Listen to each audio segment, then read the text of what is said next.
right, folks, welcome back to the Exit Interview, a podcast for Black educators with me, your host, Dr. Asia. It is a beautiful day in March in Denver. We're finally getting some spring weather, and I am not mad about it. But we're not talking about weather today. We're talking about Akil Parker, who's come to our show that we met at South by. Welcome to the show, Akil. Yeah, thanks for having me on here. I've really been looking forward to this. Yes, Really been looking forward to this conversation. Well, I mean, I always enjoy having conversations about math and education, but the way you ran down on me at South by Southwest in the hallway, I really respected it because that's how I be sometimes with, running down on people to like tell them about my YouTube channel and the resources that I have for the community. So it just showed how much confidence you have in your platform and having these types of conversations with educators. So yeah, that also made me really want to be on your platform. yeah, I So appreciate thank you. that. Oh yeah, of course. And I love a good street interview. I love meeting black folks in community. There's not a ton of black educators here in Colorado. I think I've said this so many times. We have less than 1,000 black educators here in Mm, the state. So when we have an opportunity to be able to just talk to folks out, and you're in Philly, but talk to people all over the country, all over the world, um, educators sharing their journey, I'm on it. Like I have to get out and talk to people. So yeah, thank you for stopping and chatting. And now fast forward to a couple weeks later, 3, 4 weeks later, we're here we're here. and sharing your story. So we'll start off with our first question. Lots of folks come on the podcast and they have a journey into education. Some people are start off in TFA. Some people knew since they were a child. Other people fall up on education when they're an undergrad. What's been your journey into education? So my journey into education is I was a career changer, and I never wanted to be a teacher. Because Mm-hmm. I was one of those people that kind of bought into the propaganda, the negative propaganda around education. Like, it's too much work because it's too hard, or these kids are crazy. I'm not trying to teach other people's kids, and um, initially, and also there was the money aspect. I grew up listening to commercial rap music, and I was trying to get rich. I was listening Yeah. to all the drug dealer rap and everything, and I'm like, I want the cars and the clothes and the women and everything, so I gotta go get rich. So let me pursue a major that might enable me to do that. So I ended up majoring in finance, and I had intentions of like going to Wall Street, being like an investment banker or equities trader or something like that, and that Mm-hmm. didn't work out. So I ended up when I graduated from Morgan State University back in like 2003. I ended up moving to Philadelphia, and I worked in Delaware at the FDIC. And I did that for a year, but that wasn't as glamorous, and I wasn't really a good fit for that. So I did that for a year. Then after that, I left that position. Well, actually, they were going to fire me because I wasn't a good fit, and then I ended up Mm-hmm. resigning. And then I was looking for my next move, and I really got forced into education because I had a baby on the way. I was expecting a child, so Yeah. it was an economic necessity for me to kind of become a teacher. So but first I hooked up with this agency here in Philly that was it was like a temp agency for teachers and tutors. So I didn't want to I didn't want to teach. I didn't want to substitute teach. I just wanted to tutor.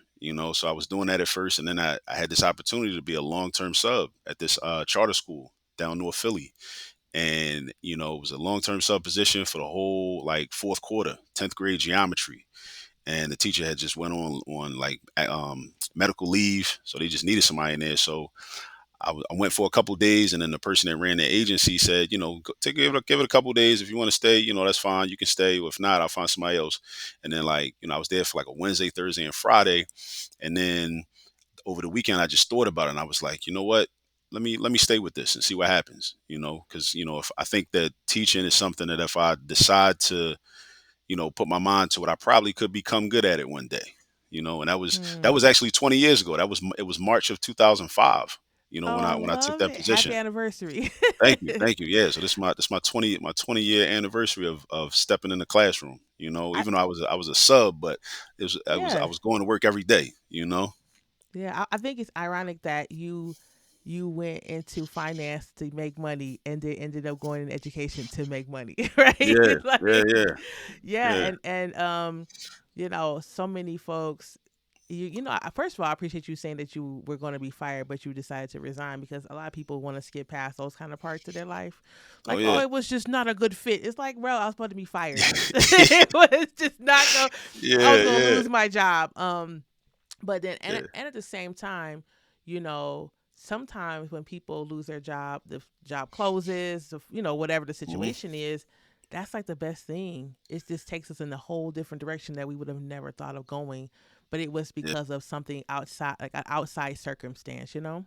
And it was a real shock to my ego too, because I really had to do some like soul searching, because like I'd never been like fired from a job for like performance before, but Mhm. it was audit work, and and there was just accounting that I wasn't aware of. Like I took accounting courses, in undergrad, but I think the amount of accounting that they listed on the job posting that they required, I had that amount of accounting on my transcript, but the amount that the actual job functions required more accounting coursework that I didn't take. Mm. So it was like Mm. it was a bit of like false advertising, right?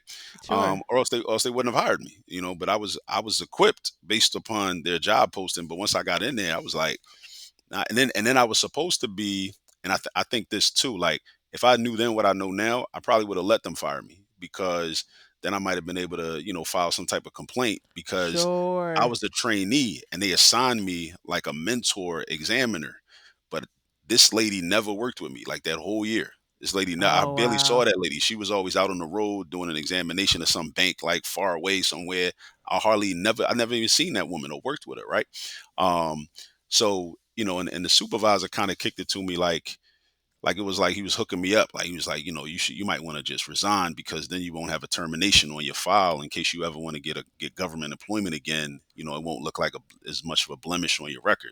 So I thought, I figured like, all right, cool, that sounds good. So let me do that. Let me go ahead and resign, right? But I should have just, looking back on it, probably should have been like, nah, go ahead and fire me. Yeah, Yeah, yeah. I want, that's what I want on my record. I want the termination on my record. I want that. Let me get that. Akil out here giving us two exit interviews, y'all. said, he said, no, I want to go back. Let's start back in 2006. I want to talk Yeah, about this too. I appreciate yeah. that. Um, well, I cut you off in your story. So this is you over the weekend. You're like, let me just figure this out. So what happened after that?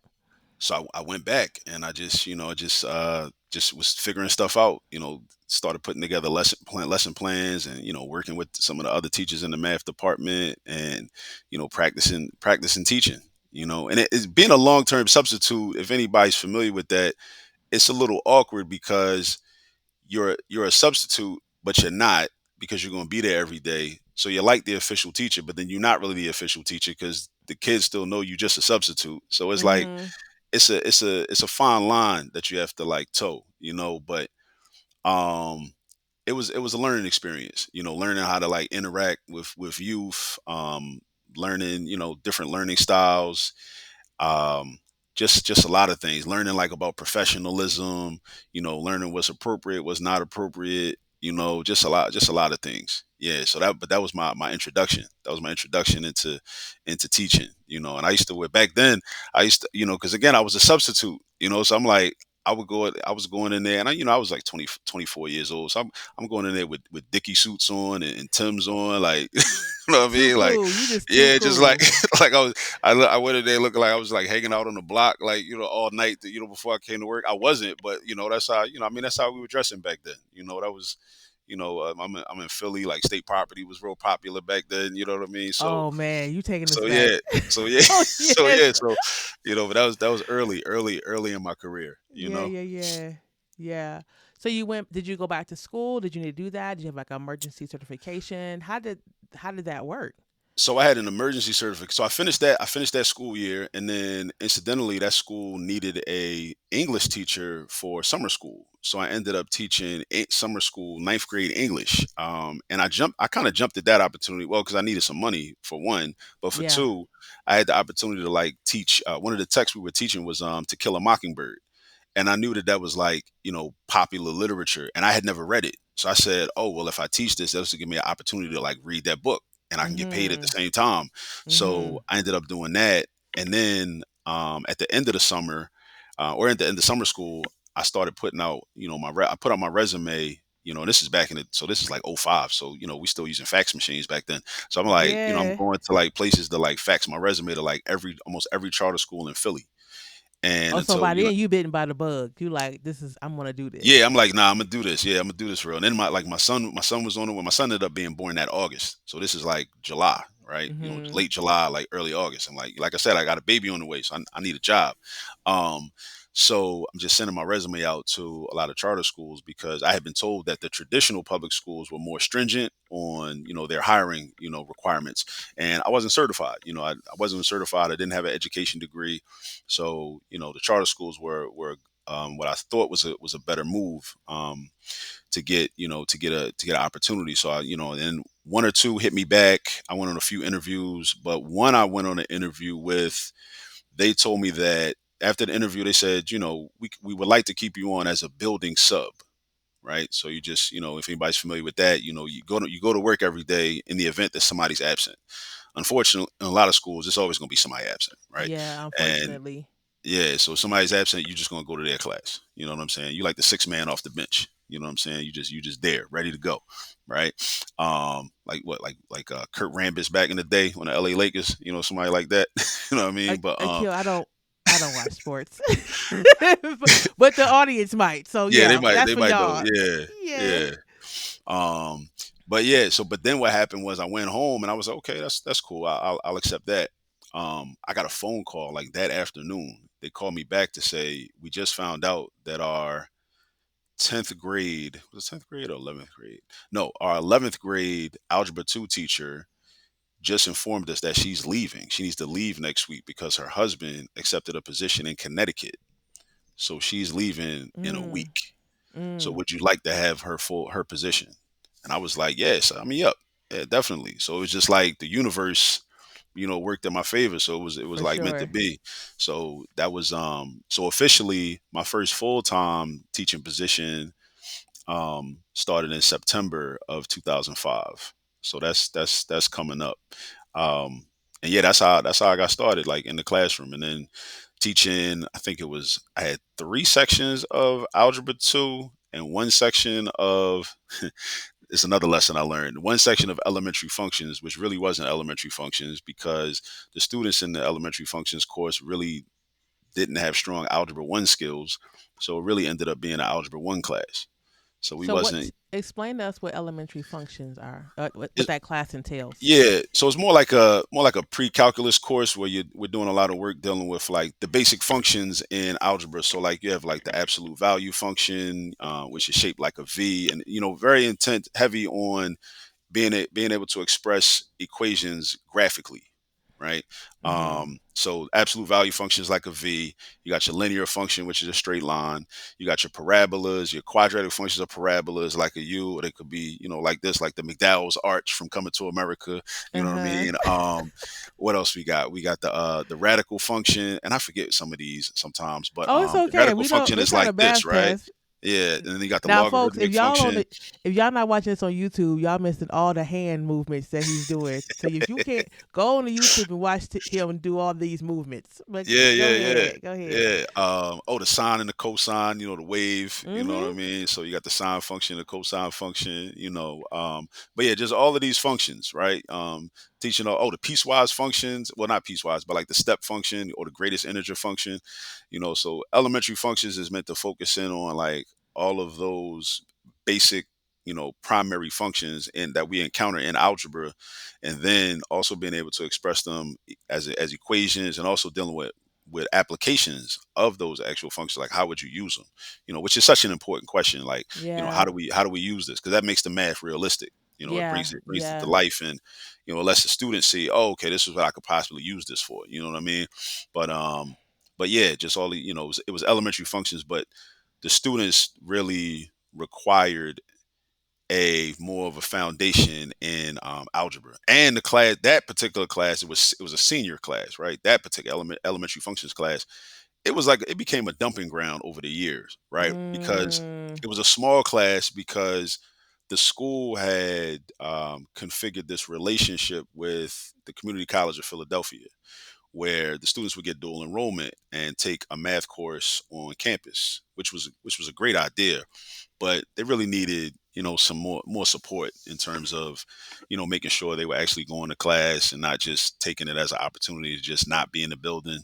So Yeah, just hanging out. yeah, a lot of them ended up like failing, and when they or they feel or they realize like, oh, this is actually difficult. I'm gonna have to actually do work over here. So they were like, they came and some of them talked to the counselor, and they withdrew themselves from the dual enrollment, and it was like every other day, like some another kid get dumped in the class, like so the Oh, I class got see. bigger and bigger, So um, only like a couple of students like made it to the end, and I think it was for 2 semesters. It was two math courses, one for the fall semester, one for the spring semester, over at Community College of Philadelphia. But yeah, so the class got bigger and bigger as time went on. But yeah, so that was my first year teaching, my first full year teaching 3 sections of algebra 2 and one section of so-called elementary functions, which was So really go ahead. I'm sorry, I cut you which off. was really algebra 1/algebra 2. Yeah. When you thinking back on those days, you like you said, you were had a degree in finance, but this is not finance. This is teaching children. And Hmm. obviously you were learning how to work with kids, like you said. Was there a time at night or on the weekends that you had to study the math book and like dust off your memory, or was it always like, oh yeah, I remember this is no problem? Was there any challenges with you trying to figure out how to break something down from how you understand it to how the kids could understand it? Like, what was that like, seeing how you did not go to school to be a math teacher? Oh, every night I was like, at home, like, usually like sitting in my living room with the TV on, with my textbook open, like going through the problems, that were on the curriculum, which I was following at first. And I'm like refreshing my memory on like how do you solve systems of equations using the substitution method again? Like how do you do that? Like Mm, how do you graph these functions? Like, you know what I mean? Like so that was every night. That was a every night thing, you know. And then like also like even during the day, like talking to other teachers, other math teachers, that were more experienced and or that had more math content knowledge, than I did. you know um Definitely having those conversations, looking at looking to them for support, but yeah, I was like back in school myself, because I sure. didn't want to I didn't want to embarrass myself, in front of the class, like, and like not know how to do something, that I'm supposed to teach, and I'm like, you don't even know how to do it. But then at the same time, and this is something I talk about a lot today, about like especially within math instruction, you have like the way I look at it. I mean, it may be more ways to kind of dissect math instruction, but I kind of dissect math instruction down into two different ways. One is like algorithmic instruction, and the other is conceptual instruction. And what Mm, I realized was that as a child, most of my instruction was very algorithm based. And I was very good with like, learning formulas, memorizing the steps, and then in the algorithm being able to get the answer. But I didn't really understand concepts, the concept behind the yeah. algorithm, or why the algorithm makes sense. Like I didn't really Yeah. get all that. And oftentimes I think in the schools I went to, that wasn't a major emphasis. So, but nowadays, and this is why I like Common Core. So I always jump into conversations around so-called new math, right? Say it. I was Because gonna say that. Go ahead. Go ahead. really the Common Core, what if it's taught effectively, that's the other part of it. It's got to be taught effectively. If it's taught effectively, what it can do is provide a conceptual understanding of the math for the children, right? So then they'll be able to better understanding of the relationship between numbers, numeracy. They'll be more mathematically flexible. They won't be just locked into just one way of doing everything, right? So then you end up with certain problems. It's like if you only know one way to do it, it becomes very inefficient with a particular problem. The way a problem might be set up, then it's very inefficient to do that way. But if you knew the two other ways, then you could pick a better method, but Yeah. and a lot of people push back on it because we were taught algorithmically, like, look, just give me the formula, give me the steps, and let me get the answer. But Yes. now children are being challenged to like think and think critically and figure stuff out. And but like I said, like it doesn't always work because the teachers have to be trained properly, right? So when I was first in the classroom, I'm giving my students the algorithms. I'm giving them the algorithms. I'm like, why aren't y'all getting this? Just memorize the algorithm. Just follow the steps and just Yes. do a bunch of Yes. problems. And I think that has value at times, but I think that should be supplemented by a conceptual understanding. And a lot of us don't have a conceptual understanding. And I think that leads to people hating math because I never loved math initially, right? People assume I loved math because they say, "Oh, you're a math teacher, a math professor. teach math on YouTube and all this and that, and you do math tutoring. You must have loved math your whole life. I'm like, nah. I liked getting good grades when I was young, and I knew that doing Mm. well in math was getting good grades was the byproduct of doing well in math. So it was like it was a Mhm. means to an end. I liked math, but I didn't really love her though. It was like she was cool. Like, We you know hung what I out. mean? Like, yeah, We we hung hung out. out. I wouldn't claim her though. You know what I mean? Uh-uh. You I might you stepped might it, catch you might catch I, us on campus together in the cafeteria maybe, but but you we know what I'm not saying? hold hands. That ain't my girl. You know what I'm saying? Like, that ain't my girl. Like, you know what I'm saying? Like, she for everybody. You know what I'm saying? It's like, hey, I'm not Right. claiming. She for I'm the not claiming streets. her. Yeah, I'm not claiming. Yeah, she for the pavement. Yeah, like you know what I'm saying? Like, For you know, the pavement. Oh yeah, Lord, East Coast. yeah. Oh, But I when can't. I developed my conceptual understanding, like around like 6 or 7 years ago, when I started teaching at Cheney, because I had to teach. They wanted me to teach math methods, so I'm teaching education majors how to teach math, right? So that way, when they get into their classrooms, they'll be able to show these concepts to young children, right? Yeah. Well, So then, let's if back. Let's hold on for that because all I right, do want to talk about this transition, right? mhm. You were at the charter school for how long, and then like let's kind of talk about Yeah, that yeah, let's go journey back. to get there. Go ahead. So that particular charter school, I was there for 3 years, and I Mhm. was there on right. You asked me also about certification. So I had an emergency Mhm. certification, and then that ran out, and then they let me go, right? So they let me go. So then I found another school, right?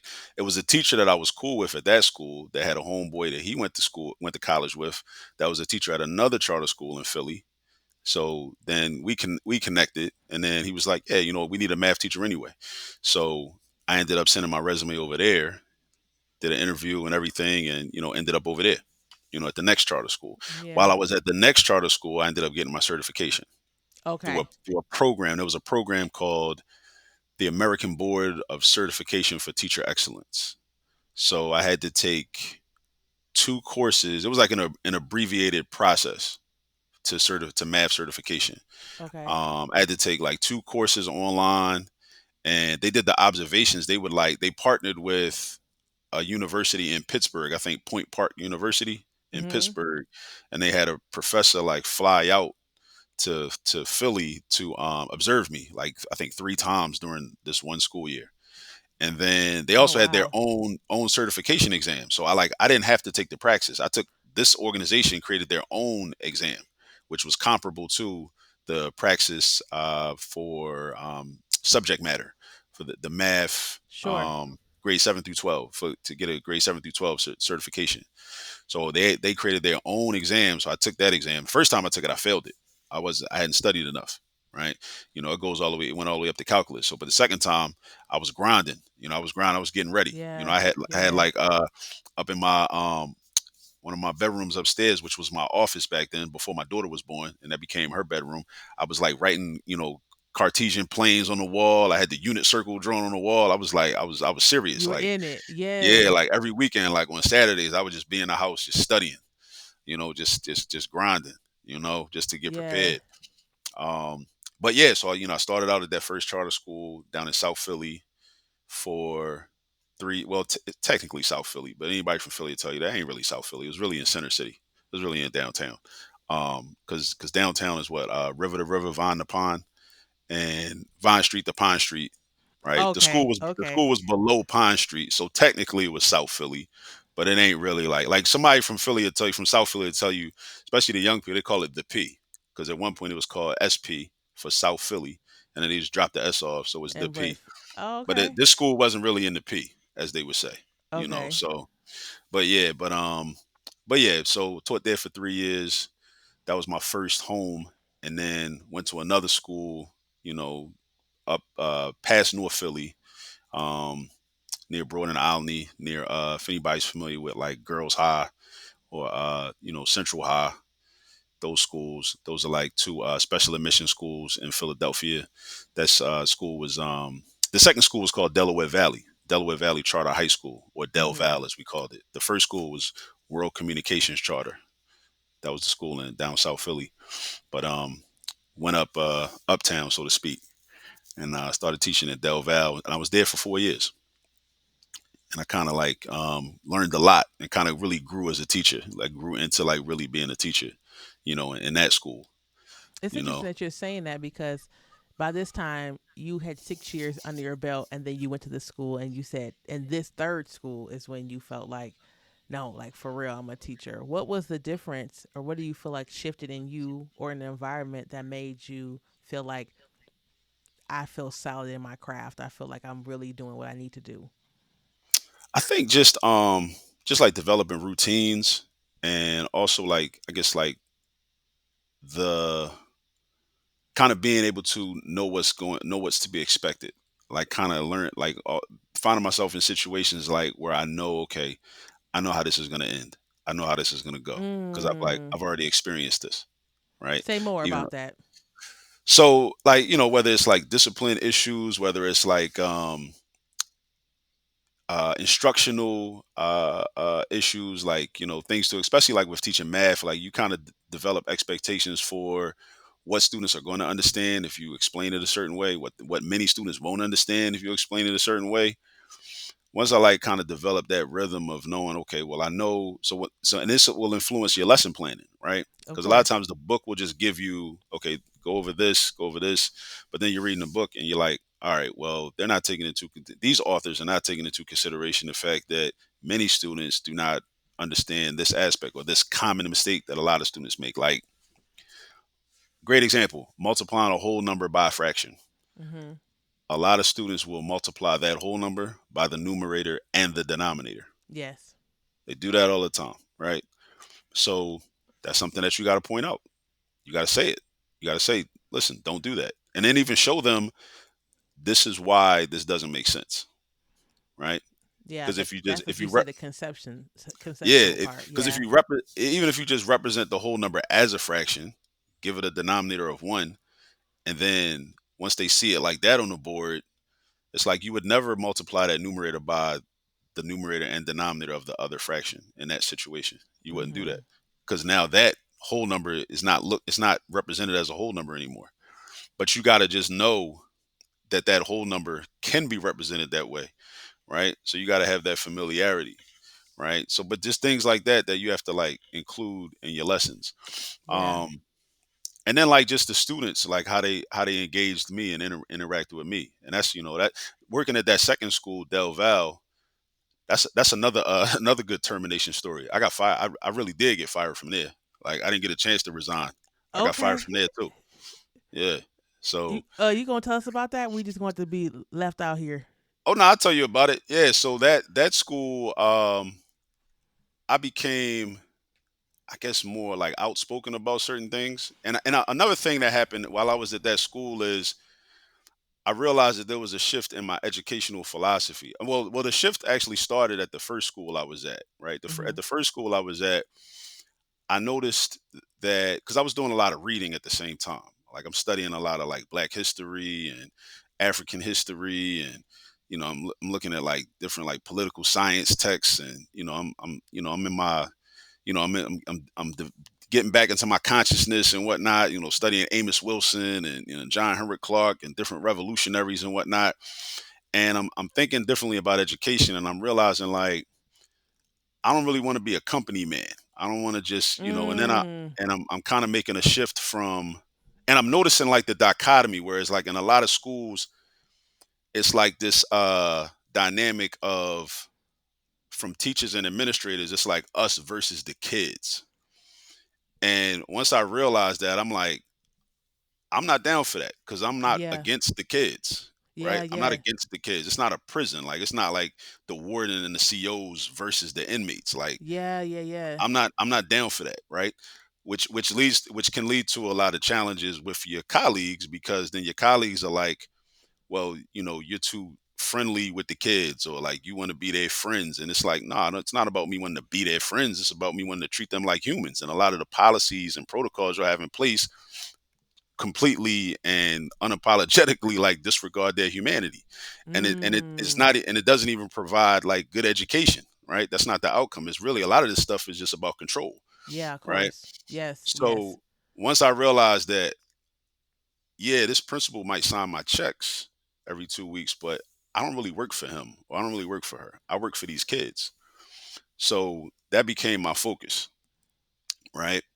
Um, so fast forward like around the fourth year that I was at the second school, Del Val, I became very outspoken about certain things, and things that I didn't agree with, things that I thought, were just some stuff I just thought like this is just dumb. Like, why are we Like doing what? this? Um, like just different policies. Like I know one time I got called out in the car, but I had to go into a meeting for this, right? So every the classrooms had phones in them, right? So I'm always trying to think of like learning opportunities and teachable moments for young people. And I'm always thinking about how people always complain about like, you call a business and they have poor customer service, right? And I'm Mm-hmm. thinking like, well, maybe some of these people never learned how to answer a phone. Maybe they don't know what it means to be, how to politely answer a phone and, speak or whatever. So I'm like, you know what? Instead of having my telephone on my desk and me be the person that like, I got to stop my lesson and like, when the phone rings, stop what I'm doing and run all the way to the back of my room and like grab the phone and answer it. I'm gonna put the phone on a student's desk and then have them practice. And these are like 11th. I'm teaching 11th and 12th graders, right? They're almost That are adults. about to graduate. Like they're almost adults Yes. anyway. So I'm like, you know what? Let me be proactive. I'm gonna do this. I'm gonna put the phone on the student's desk. Have the student answer the phone. I'm gonna show them up front. Like, listen, when you answer the phone, you say, "Good afternoon" or "Good morning, Mr. Parker's class." Who's speaking? And then, you just say, okay, can you, and all it would be is like, send so and so down to the office. You know how they do, the Yeah. secretary calls or whatever. Right. So I started doing that. So a couple of days after I did it, I get somebody I get an email, phone rang one day, and then it was somebody hopped on the phone. I think it was the vice principal. And she was like, you're not allowed to have students answering the phone. And and I'll admit, I probably shouldn't have done this there. It probably wasn't the right time and place when I reflected on it. But I stood my ground and I said, well, why does that make sense? Like this is like why can't they practice speaking on the phone? Right. So and then, it escalated and it didn't escalate too much because I was trying to get back to my lesson. Oh, That's you why I were think. asking the assistant principal this why your kids were standing there. Yeah, so I was in the middle of a lecture, and I think part of the reason that like I went there was because I was annoyed that like, cause I'm like, bro, I'm trying to teach, bro. Like, why are we having this Yeah. conversation? Like, I'm Yeah. trying to teach right now. Like, why are you like, calling me to have the? Because I think what happened was this: they needed somebody in the class like 10 minutes earlier. The secretary had called for the person. When the secretary realized that a student answered the phone, and then they then went back and told the vice principal. So then the vice Okay. my office like my room like 5 minutes later while I'm teaching to have this conversation. So we back to back on the phone calls, and I'm trying to teach Yeah, a and I'm like, class. listen, I'm trying to teach calculus right now. I'm trying to talk about derivatives right now. I don't want to talk to you right now. I'm trying to talk about derivatives to my students right now. Yeah. I didn't say that, but that Because was you my work for the mentality. students. You work for the Exactly. students. I work for Yes. the students and I'm trying to, so then I ended up having to have a meeting and, because I guess, and then they had their like dossier of like different things you've done this year and whatnot. Mm. So I also knew that I was going to get laid off, right? Because the other thing the school was doing was, some of us as teachers decided to unionize. So the school, and it was a charter school, which is kind of rare, like for charter schools to be unionized, right? So we were going to unionize, but the contract didn't go into effect until June 1st. So the school had to do all their like typical activities, which denied due process to teachers by May 31st. So that means basically you got to lay everybody off that you want to get rid of by May 31st before the contract goes into Yeah. play, right? Yeah. Because Yeah. before they become unionized. So I'm a mathematician, like, and I teach math. So I'm smart enough to know, okay, yeah, they definitely getting rid of me, like, way, like Yeah. they laid off like maybe about like 10 people, right, 10 teachers and some other staff, right. So and then they give out the letters like during school, like they walked around the school building and like not like wild children are there and everything, like, and it's wild, right. So I was, this is May 31st. I get my letter. So I'm like, children are like very upset, like, you know what I mean? And Of I course. wasn't trying to say nothing, but they knew what it was because other people that got letters, other teachers, so people were like visibly upset. So I'm trying to downplay it and whatnot, because I told him, I was like, this probably going to happen. This is probably going to be what it is. And this is part of life. When you take a stand on Yeah. certain things, you may rub people the wrong way. People may begin to dislike you. You got to deal with the consequences, no matter what they may be. Right. So it's a teachable moment for all of us. Right. You stand for something or you fall for anything. So if you're going That's to stand right. for something, you got to take the consequences with it. So some of the students were very upset and allegedly, started to vandalize certain parts of the building. Some lockers Mm. might have got knocked down. So I heard, Mhm. might have been some graffiti. Some of the students might have left the building in protest. Mhm. And I was held accountable for that because I'm the popular teacher. I'm the cool teacher that everybody likes. Everybody was mad that I was the one that got laid off. So instead of me finishing the school year and teaching up until like June 15th for what a official last day, the principal was upset, and then he converted my layoff to a termination. So he converted my layoff to a termination, and then told me I had to he got the security to escort me out the building. I was cool with the security, so it wasn't nothing too crazy. But I was like, all right, it's cool, it's no problem, right? Got them to escort me out the building, and then sent me an email telling me that I would have to contact the director of security to schedule a time to come back into the building after hours to come collect my things. Yeah.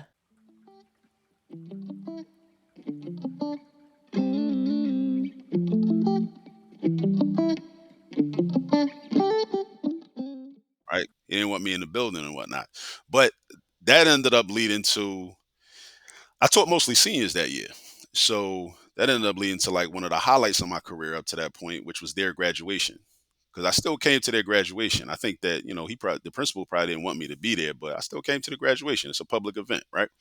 So I was in the graduation, and when the salutatorian, was it the salutatorian? No, it wasn't a salutatorian, but one of my students that I taught since she was in 10th grade. Because the thing about working at this particular school, I kind of matriculated with them Sure, sure. because there were some students that I started teaching them when they were freshmen. My first year in that building, they were freshmen. And then I remember I had a section of Algebra 1, my first year there. And then I had like 4 sections of PSSA prep. The PSSA is the standardized test in Pennsylvania, right? So I was there teaching PSSA math prep. That was the name of the other course I was teaching. So, but it was one Algebra 1 course for ninth graders. And some of those students matriculated with me. Like I taught them as sophomores, I taught them as juniors, I taught them as seniors. And one of the girls that I taught from 10th grade, she was giving a speech, and she was talking about, the teachers that, supported them throughout the way. And she mentioned my name. And then she was looking for me in the crowd, and then she yelled out all the way to the back, like, stand up, Park. And then I stood up because I wasn't trying to make too much noise, you know what I mean? Because I knew how the situation was and whatnot. I wasn't trying to be extra. I wasn't trying to do too much. Yeah. But it's just that I stood up and like I got like a standing ovation. I got like an ovation like from all the students on stage, and then a lot of the Oh, parents, no. and Yes. then Yes. everybody's like whispering, asking questions like, why he get fired? Why he get fired? So then Mm. I think that made the principal even more angry, right? Because then it made it seem as though it was a me versus him type of scenario. Um, and then because then he immediately, as soon as he could, he came to the microphone after her and then tried to divert the attention away from me and highlight some of the other teachers in the building. I want to Mm. make mention of some of our other teachers and staff that blah blah blah blah blah blah blah blah, right?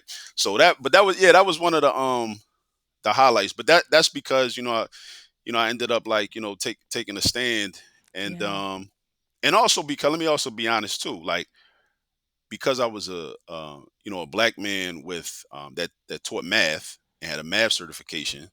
I kind of had room to talk my shit because I knew that, like, okay, so the worst y'all can do is fire me. That's the worst y'all could do, right? But if y'all Mhm. do that, I can go other places and still make money and feed my kids, right?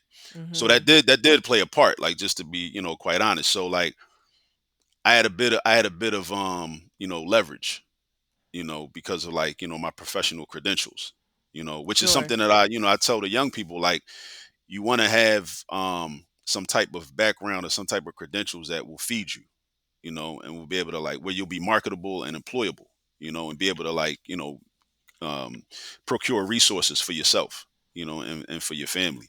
So yeah, that's like my termination story. But again, even to that point, like on a larger, I guess on a larger scale, when I look at that, I because a lot of people are like you mentioned earlier, a lot of people don't like to tell those stories because a lot of people are embarrassed about getting fired. They embarrassed, but it all depends on like contextually how you view that, like what perspective you look at that from. Like I look at Yeah, yeah, a lot yeah. of a lot of the revolutionaries that I've studied, right? A lot of them, like you look at like Malcolm X in the last year of his life, like in 1964, he tried to enter France because he was going to do some work in France, do some speaking. The government in France told him, no, you can't come in here, right? He was banned from coming to France, right? Kwame Ture was born in Trinidad, right? The government, because of his revolutionary work and his revolutionary politics, they told him you can't come back into Trinidad. You can't come into your homeland because we fear what you may stir up among the people, right? Mhm. So if you look at the politics of the leadership in place and the ideology and the educational philosophy of the leadership in place, if it's not a righteous philosophy, then it's almost like, well, if y'all actually do like and support and promote me, then I got to look at myself like, why, like, because we don't have the same ideology. We're very different. We shouldn't be on the same side, right? So it's almost like if you decide to fire me, then I know I'm doing something right. Pause. you know Pause. That's a yeah. So this is really interesting. Because first of all, we have a very similar story. I always tell people, when I left education, they definitely gave my contract, but it's because they needed teachers. And I was the teacher that students did a walkout for. I was the teacher who the kids had silent protests and not so silent protests. And after that, my principal hated me and hmm tried everything that she could do to get me to leave and to make my life hell. But I'm on the right side of history, hmm right? And I think about this right now in the news. There's a woman, a teacher in Utah, who has a poster on her wall that says "All is welcome, all are welcome," and it has different colored hands, brown, white, whatever, different colors on the poster. And she's getting some pushback from the school district. And I just think about how many black folks, how many folks of color were out here pushing for their kids, and it did not hmm make the news. But because of who she is and where she lives, and in this particular era that we're living in, we get a lot of views on that. But there's Yeah. lots of us who are like, no, we work for the kids, Right. Right. right? We're here for the children. We're here to make sure that they have what they need to thrive. And how many administrators who've drank the Kool-Aid, who for some reason thought that they were going to be the change at one time, and then all of a sudden now it's not that. They've become just another cog in the wheel, are just so much like making it so much more difficult for us to do what we need to do for our kids. So I just wanted to say, like, I totally understand that situation. And I love that you left on that note, right? And Yeah. I didn't go back to teaching after that either. Well, at that school really at all, but that's probably not your story. But for me, I didn't go back to teaching, but I'm so glad that I didn't allow the system to kill what was inside of me for the sake of a job, Yeah. right? And Yeah. so I just wanted to pause you and say that. Yeah. And it was, and I didn't realize, I guess being caught up in the moment, it wasn't until like maybe like a week later, um, when I was in the bar, I'm sitting in the bar like drinking, and it kind of hit me that I was like, damn, you know what that man did? He separated me from my kids. Yeah. It felt like parental alienation a little bit, you know, Yes. Yes. by telling me you can't come back in the building. Cause I really like, I really rode for my kids, and my kids knew that. And and to this day, that a lot of those youth are like 30-year-old men and women. They out here in Philly, Yeah. Yeah. beyond Yeah. Philly. We still connect. I see them, in person from time to time. I see them, on social media, living their lives. They got children of their own now. They got, husbands and wives, and they doing grown adult things. And it's still like they remember, me, Mm-hmm. being in them being in my classrooms, and and us, like kids used to. I mean, I didn't condone or promote this, but at least I tried not to. But kids would cut other classes and come to my class not to hang out, but to come learn. Yeah, I Come with your love notebook. that. Like, come like on some Yes. like, nah, we ain't doing nothing in there. Like, you know what I'm saying? I'm like, all right, bro. Well, all right, do me a favor. Go get a pass. Tell them you coming over here. It's cool if you give you a pass, right? Because I don't want y'all just, let's try to do this by the book. So, and they would go get a pass and then come back. Come back and slide back over. And like, especially that class in particular was a class called Black Philly. It was actually called African Americans in Philadelphia. It was a local African American history course, right? That I created. I decided to create it because I said people always complain about like these kids don't even know this person, don't know that person. Well, it's like they don't know because we didn't teach them. We got to teach Period. them. We got to Period. teach them. So I was like, I asked somebody like, can I create a class? And they're like, yeah, sure. So I'm like, all right, bet. So I created the class. The kids renamed it Black Philly. One of them just called it that one day, and I was like, "Nah, you know what? That's a better name. We going with that from now on.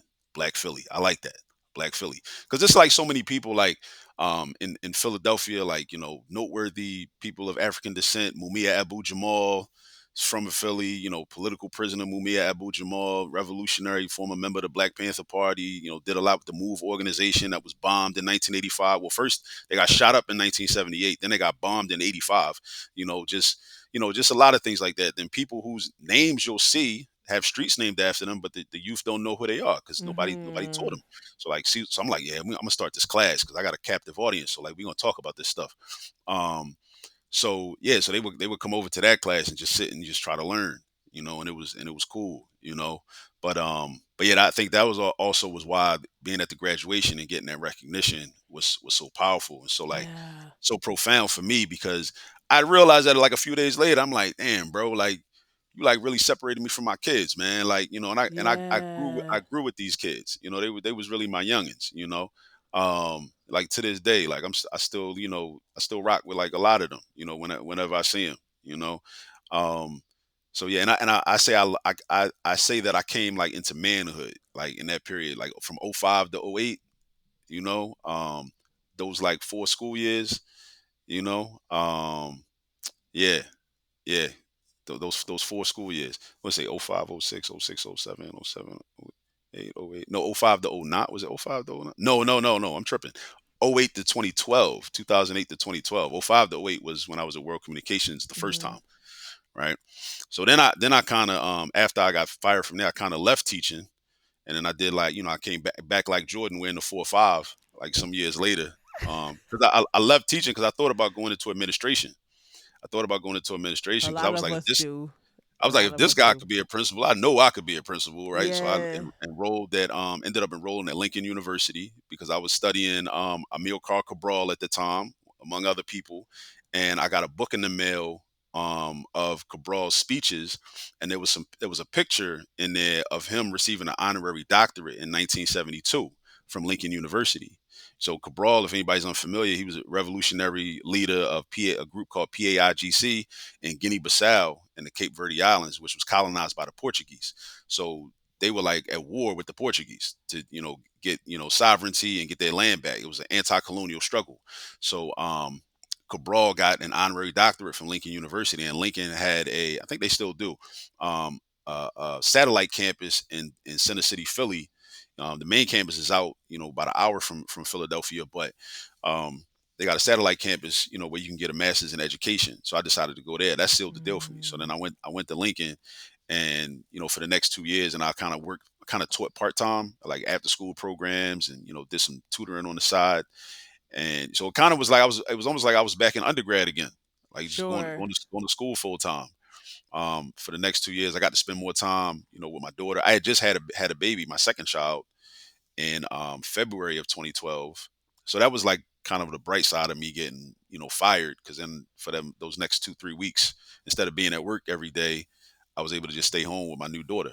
She was Yeah. like, let me see, like 3 months old at the time. Little So I got little. to stay in the house with her. She's 13 now. She don't even like to hang out with me no more. she she But you just needed had your she, time. You had your yeah, at my time. time. Yeah, yeah. She just need me to Yeah. chaperone her around places, Of nowadays. course. Pick But up some pick up snacks. yeah, Turn she them, just want yeah, listen to her j- own j- her music, not yours. yeah, just give me just dad, can you give me some Chipotle or some sushi or something? Like that's it. Oh, the Like that's sushi. all. The kids and the sushi. I was gonna say my daughter and sushi and boba. Yeah, the She boba tea. Yep. yes, Yep. yeah. Yep. Yep. So you were so I'm just thinking about all the things that you're talking about, and this seed of like I started to read, I started to get back into my consciousness, and I Yeah. find that so many folks on the podcast who start to understand self, to take a step back, to put a foot down and say this is not how it's going to be. That's the path. That's Hmm. when you start having folks just say like, "Oh no, you aren't following the rules that I make up that make no sense for the school system.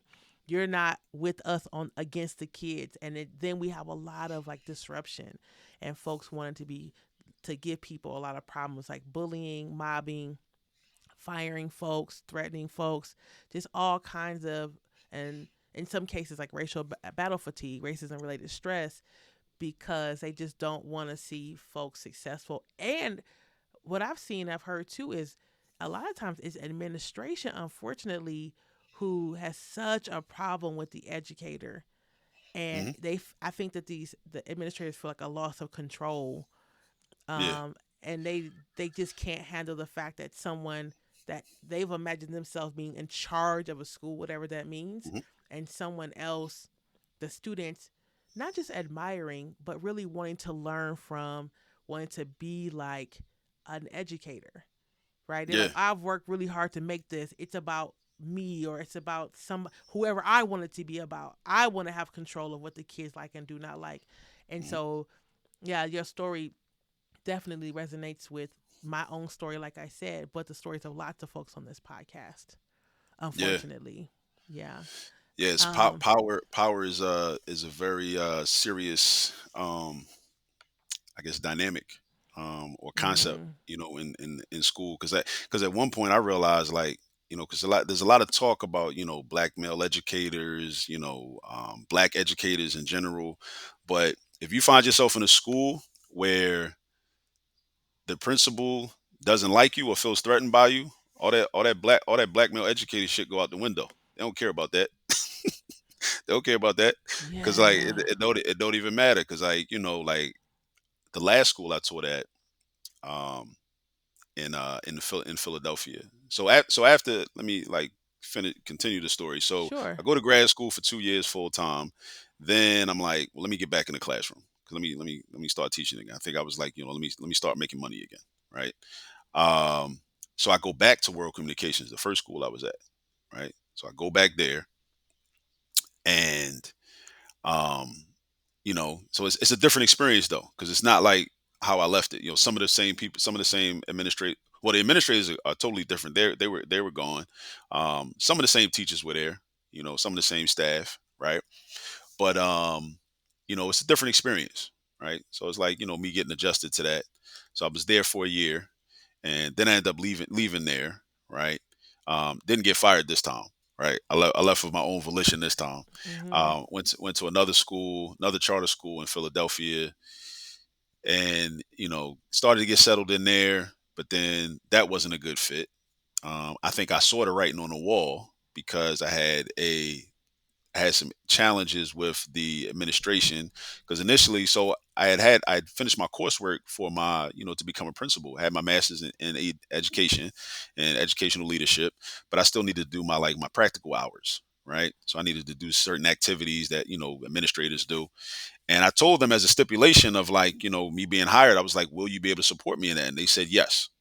So then, early in the school year, vice principal comes in and observes my classroom.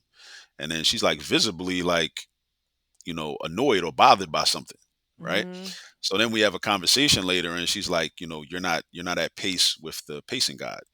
And I say, okay, I know that, because some of the students need more support and more time on this topic, before we get to the next topic. And then her thing is like, no, you have to stay with the pacing guide. I'm like, that again. So these are the situations I often find myself in, like, people attempting to, promote protocol that doesn't make sense, Yeah. right? And not being willing to be flexible where it actually makes more sense to be flexible, right? I mean, I understand and respect protocol and, systems and, and whatnot. I see the value in that. But when it doesn't make sense, it's like it's not going to lead toward learning. Like, math is very cumulative. And then Mhm. the students were telling me like, well, yeah, she used to be a math teacher anyway, and like she wasn't even that good and everything. And I'm like, students say a lot of things, but you know, um, sometimes I take it with a grain of salt, sometimes I don't.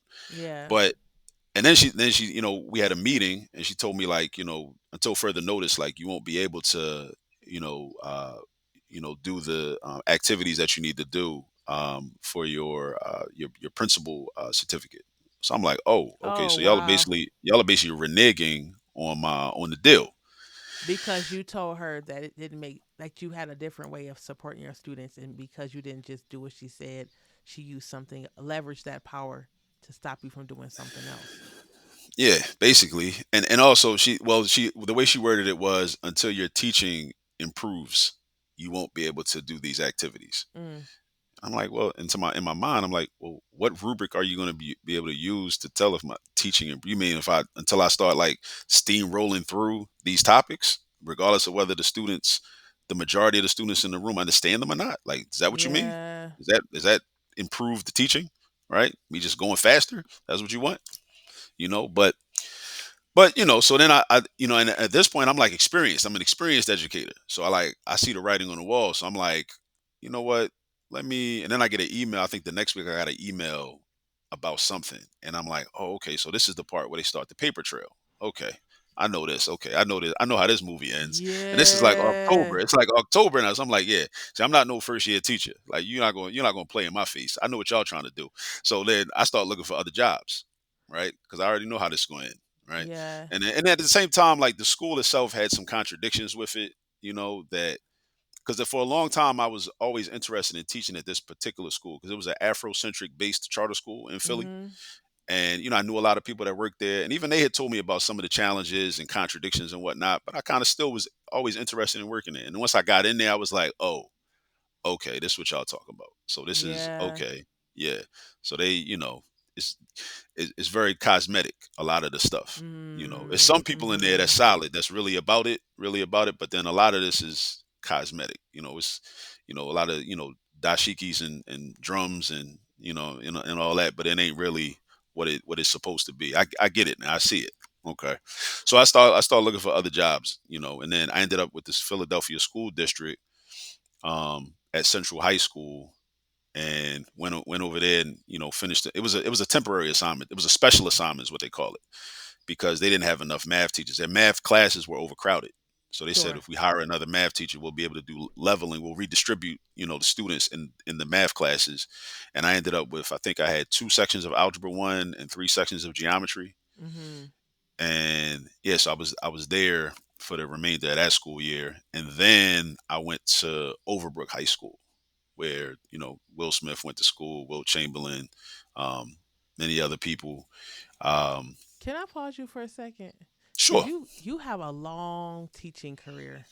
Like, it's a lot of movement, and I just, what it's having me think about is what you said maybe like 5 minutes ago, which was, black male teachers, we need more black male teachers, but all that goes out the window when anything, like any kind of disruption happens. It's just like Hmm. we just get rid of you. And this, like, moving from place to place to place, I think it's really good for the audience to hear, because I do think that folks believe that a black male educator will get a position in a school. The school will love them, and they'll be there forever, become the principal, become the superintendent, and, like, as if your journey as a black male educator is any different from, and maybe it is in some ways, but is any different from a black woman who's teaching. But Hmm. from this side of the microphone, it sounds very similar, if not the same, to black women's experiences. Hmm. Even though we people talk about over and over again that there's only like 1.4% of educators are black men, it sounds like you're getting the same treatment that black women experience. I've seen that. I've seen it. I know a lot of Yeah. sisters that like went through similar things. Yeah. We've had these conversations. And that's why like sometimes, and as I advanced in my career, one of the things that I would try to like be very proactive with is like when I would notice like, okay, this sister is being treated unfairly. I found myself trying to offer support. Mhm. even if it's just a conversation. Like, look, sis, don't even worry about that bullshit. Like, you know what I'm saying? Like, Mhm. that's just what they're gonna do. Then they're gonna do this. Then they're gonna say this, and then they're gonna, just be prepared. They're gonna do this, and then they're gonna do that, and then yeah, just make sure, just watch your back, because this is how it usually plays out. I know from experience, right? Yeah. Because we're in this together. Despite a lot of the pop culture gender war propaganda, that we see all the time. We really do have a lot of similar experiences, and we are in this together, and we got to like really support each other, in terms of those situations and circumstances. And the thing is too, like, a lot of black women educators have supported me, like, throughout my career, and they still do. I remember, at a vice principal at when I was at Del Val, told me something I'll never forget. She came in to observe my classroom, and there were some things that I needed to tighten up on. And then in my evaluation meeting afterwards, she was like, she kind of kicked it to me. She broke everything down that she saw, and then she was like, you always want to keep in mind that anything that you wouldn't want for your own child, don't bring it to the classroom for these children. And I was like, I couldn't be mad at her. If I had been like a little more immature, more egocentric, I might have like took offense. But it was like she was right, Yeah. and that's like that's great advice. That was great advice that she gave me, and I Yeah. I, I always operate like with that in mind, right? Um, or if I'm not able to bring a level of quality that is comparable with what I would want for my own children, then I at least have to recognize that and try to compensate for it in another way, Yeah. you know. But but yeah, but definitely, yeah, Mm. I think that is the case. Like, we do have a lot of like similar experiences, you Yeah. know. Yeah. But I be yeah, well go ahead, continue cuz you've been to a lot of schools it sounds yeah, like. I've been around. I've been outside. Yeah, Yeah, you've I've, been I've you've been been I've been you outside. for the pavement? Yeah, It sounds like you for the for the pavement. for That's the what it for the sounds. for the educational streets. I belong to the Yes. educational streets. Yes. Yeah. Um. Yeah. The thing is, I go wherever the students are. You know. Um. And then that kind of, so I was at Overbrook for those 2 years, and then I left Overbrook, and that's when I made my decision to. I think this is one of your other questions. Mhm. What led you to leave the classroom? Because that's when I Yeah. left the classroom the second time. So it was two main, I guess, catalysts for that. So one was, I did a professional development when I was at Overbrook, my first year there, and it was about hybrid learning. It was this new concept I had never heard of, hybrid learning. What they were saying was that in the future, education is not going to be so reliant on people, on like human instructors, right? On Mhm. actual teachers in the classroom. The teacher will still be there, but the teacher will be less will be expected of the teacher, because the teacher will, like, deliver instruction maybe half of the time, and the other half of the time the students will utilize like online resources for their instruction, right? As a means, I guess, to like take ownership of their learning more, which is a good thing. Sounds good in theory if it's done properly. Mhm. And they also talked about the flipped classroom model, with students like watching videos in advance of the lesson and then coming in and receive the lesson, those types of things.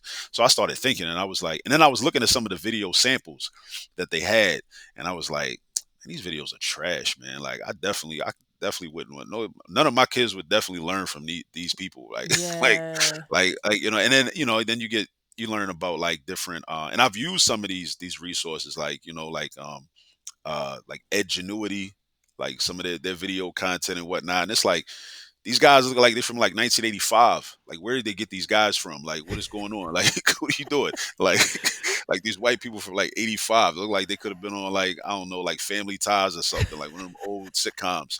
You know what I'm saying? Like Perfect Stranger or Yeah. something, like, you know what I mean? Yeah. Extras one of them shows, right?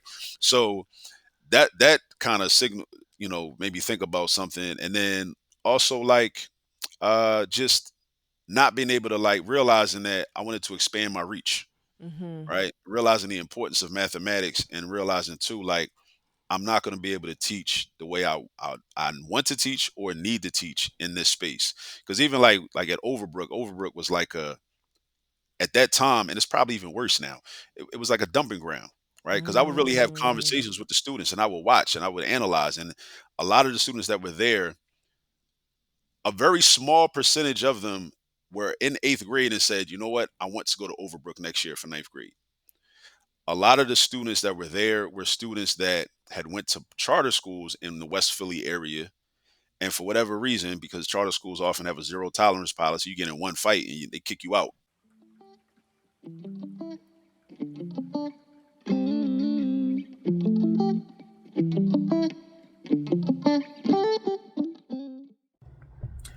What's up, everyone? It's me, Dr. Asia. So, just quickly reaching out because I have something I want to share with you all. My friend Stacy Taylor, Brandon, and I are coming to you with something new. It's called Podcast and Pause, an unbook club for Black educators. So instead of a traditional book, what we're going to be doing is talking through episodes from the exit interview, a podcast for Black educators. And then in our sessions and our time together, we're going to also be talking about wellness and healing practices that Black folks in education can use to be well. This is open to paraprofessionals, admins, school psychs, teachers, professors, folks who support youth in any capacity. We love to see you there. You'll find information on my stories, and then you'll also see in the next week or so registration landing page coming soon. So make sure that you check us out. All right, peace.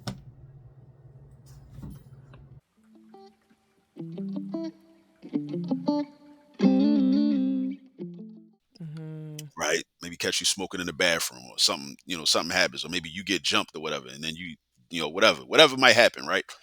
And then they just kick you out or you end up transferring. That's how a lot of them ended up in Overbrook. Overbrook also had a lot of students that had just come from placement in like a juvenile facility, Mm-hmm. right? So that's why I started to look, and I'm like, okay. And these were bright young men and women, but a lot of the brothers that came from placement, their orientation toward formal education was so negative that it's like they didn't want to do nothing. They were just there. Yeah. I would call a lot of them. I refer to a lot of them as like in school dropouts. They were physically there, Mm. but they had already checked out mentally. Like, look, I'm just here so I don't get a truancy charge, Mm-hmm. right? I need to get marked present, and a lot of them, I would call it. I remember my second year there. I would joke with some of them. I was like, "Bro, I ain't see you yesterday. What you have? You had fourth period flu." And fourth period flu because we was on a block schedule. So last period was all the classes are 90 minutes. Last period is 90 minutes. So if like some of the kids would have lunch third period and then they would just walk out the building and leave and they wouldn't come to their fourth period class. And if it was my class, I'd be like, all right, so you have fourth period flu. Mm-hmm. You got sick, you had to go home. Right. So that's how it was in there. And that was like really the culture of the building and the majority of the students. So I'm like, I can't really, and I did have some of my classes, some of my sections were, more conducive to learning, so I definitely took advantage of those. But a lot of times, like, I had classes where it's like some people like, in order for me to really be effective and like teach this lesson, a couple of y'all got to go because y'all aren't here to learn. And y'all want to sit in here and just have whole conversations about other things that have nothing to do with this. You're not locked in. You don't Yeah. care about this lesson, this geometry or this statistics or whatever. And I can't kick you out because there's nowhere to house you in this building. There's no Yeah. person that's responsible for that. And then and I think this is a very important conversation because people throw around loosely the term classroom management, right? And I'm all for classroom management, but I also believe that some things shouldn't have to be managed, right? Or a form of management is, bro, you got to go, right? Pack your stuff up and get out because you're Mm-hmm. not ready. You're not ready to learn, right? Mm-hmm. But then a lot of administrators I've found will push back on that and say, well, you shouldn't have to kick nobody out, and you should.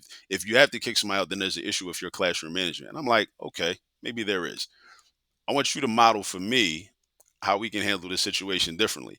And especially when a lot of the classroom management techniques that I hear of really pertain to elementary and middle school level, That's right? right. That's right. So I'm on a high school level, and I know somebody might hear this and say, oh, he's just making excuses. All right, call it what you want. But what I'm saying is, I'm on a high school level. I'm teaching an 11th grade class or maybe a 12th grade class. I'm dealing with 17, 18-year olds that have been adultified. They might have been on the block all night the night before.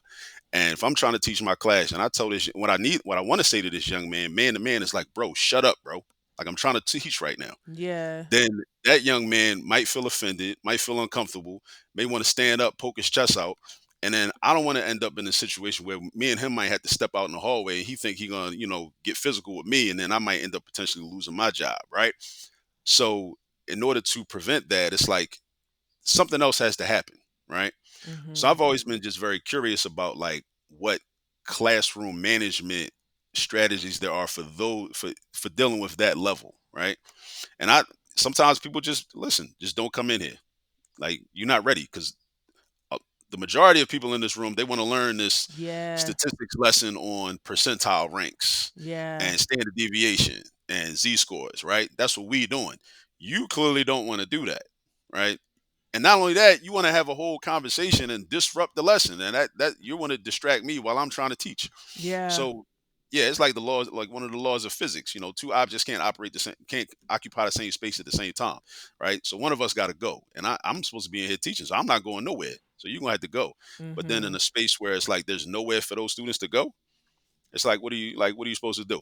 And but what often happens is it's like, instead of saying, well, yeah, we have to create the space for those students to go somewhere else, um, because they're not ready, right? I'm not even gonna say they don't want to learn. I'm gonna say they're not ready to learn in that moment. If you're not ready to learn in that moment, one monkey don't stop no show. Why we gotta suffer? Because you're not ready right now. Yeah, that's a good point.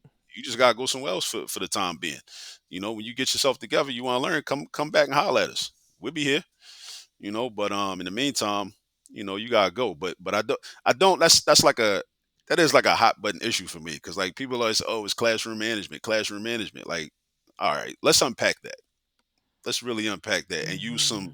some real life examples and show me how, let's talk about how to really implement that in a real life situation, and dealing with high school. Like, let's make it age appropriate, you Yeah, know? that part. When you Yeah, talking let's, to adults, basically, yeah, or they basically, are not. Basically, they are adults at 18. yeah, yeah, young women that's, out living their life, doing what they want to do. Young sister might be 16, 17 years old, but you can't treat her like a child. You know why? Because she might have a 30-year-old boyfriend. So she feel like she a grown Mm. woman. Like, who you Mhm. talking to? I'm on par with grown men. I deal with grown men. You know, so Mhm. it's like I'm trying to teach my lesson at the board, and I'm like, sis, do you mind? And then keep talking, and then still back at the board trying to teach my lesson, and still I'm like, I asked you once. You know what I'm saying? So then I put some bass in my voice, and now it's a problem. Now you feel threatened. Yeah. Yeah. So those are like, real conversations, and I think a lot of time in the undergraduate, education training programs, I don't know that that's addressed. I don't know that those things are addressed. How to deal with those situations. You know. Um Yeah, but yeah, thank you. I think sometimes one of the tools of management is you got to remove certain people from the space. So then the question becomes, what do you do when that's not an option or an alternative? Removing people from the space. And I will say this too. One of the things I had to learn was, it's something Beanie Siegel said on an interview years ago. He said one of the things he learned, I think he was on Drink Champs, and he said, Nori asked him, I think, what's one of the things you learned from your experience? He was like, everybody can't go. And he was like, as hurtful as it is, everybody can't go. As a teacher, you really go in there, you be like, nah, I'm gonna Mm. teach everybody, because I know how Mm. important this is. And I know what's out there. And I know Mm. what's gonna happen if you get out there in these streets and you don't know basic math, you don't have critical thinking ability, you don't have analytical reasoning ability, you don't have problem solving skills, you're gonna be unemployable. You're gonna try to, be in a trap somewhere, somebody gonna kill you, or you going to jail.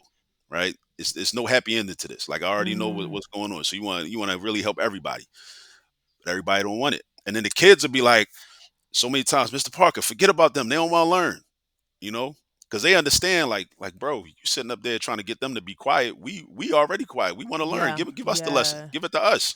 And But I want that. every time you stop, and I talked about this a lot too, is every time we stop to correct the student, stop and try to, it's 2 minutes here away from another Hmm. student, 5 more Hmm. minutes, 10 more minutes, two.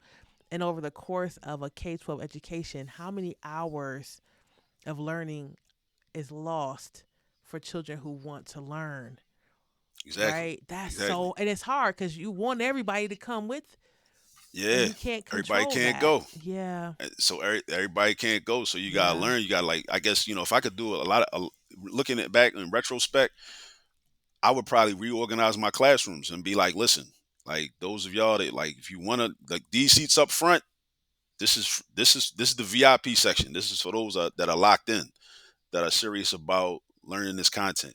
Those of y'all that don't, for whatever reason, you might have something going on at home, you might be tired, you might feel ill, you just might need a mental health rest day. Y'all go to the back and just be quiet.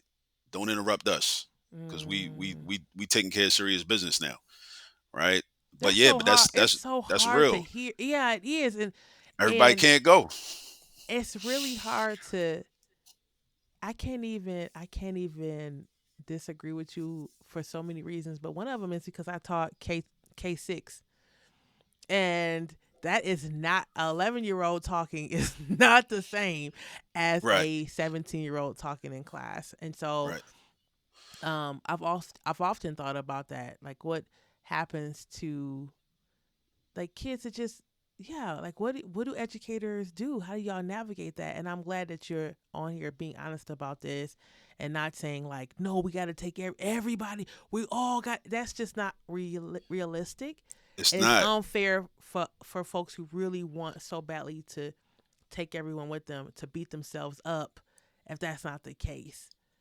Right, Right? If you're right. putting in your if you're putting in 100% for your students and they're giving you back whatever number they're giving you back, you can only control so much of what's happening even in your own classroom. And so, yeah, this is like a tough thing to hear because we Yeah, want all kids to win, but it's what is real. It's yeah, and it realistic. and it sounds insensitive, and it sounds harmful when you hear somebody say it. But and also you got to consider what their intent is.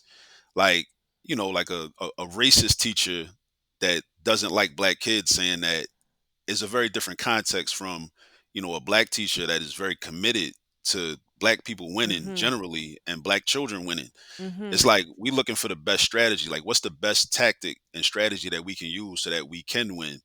And if we try to help those, if we spend all this, if we exert all this energy trying to convince, like if I'm trying to convince you, which is wild when we think about it, in 11th grade, that you should want to learn pre-calculus.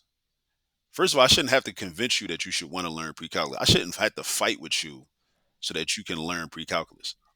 Learning pre-calculus is a gift in itself. If Mm.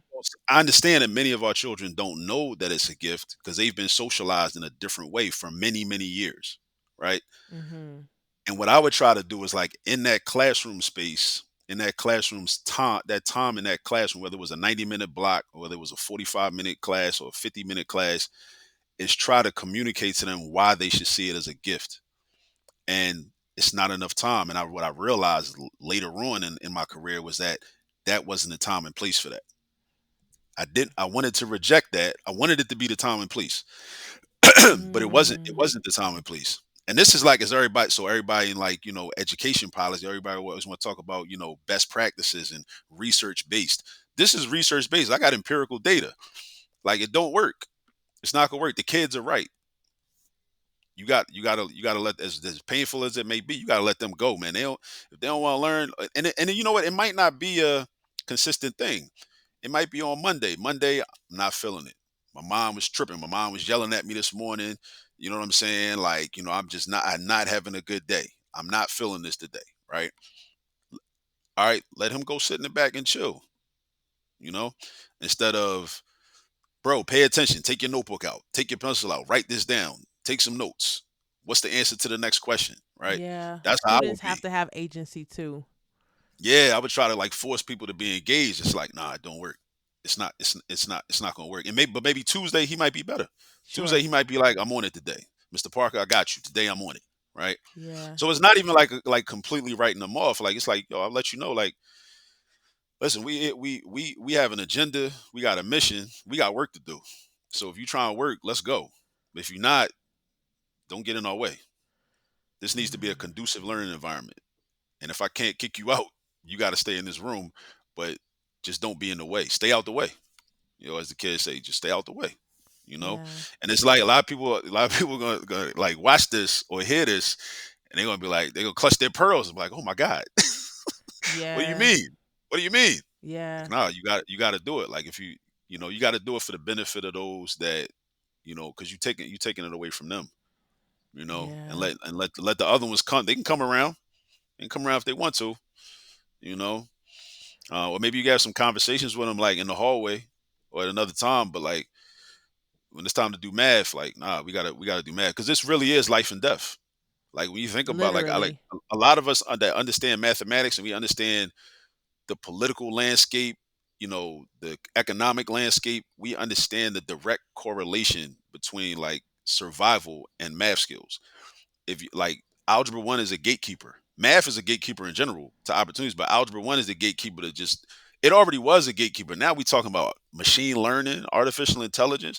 Now we competing with computers, right? For all these like these menial jobs that like people hate and people dislike and people go on Instagram and make their videos and reels about, oh, I hate my job, I hate working. All right, watch that job not going to exist no more.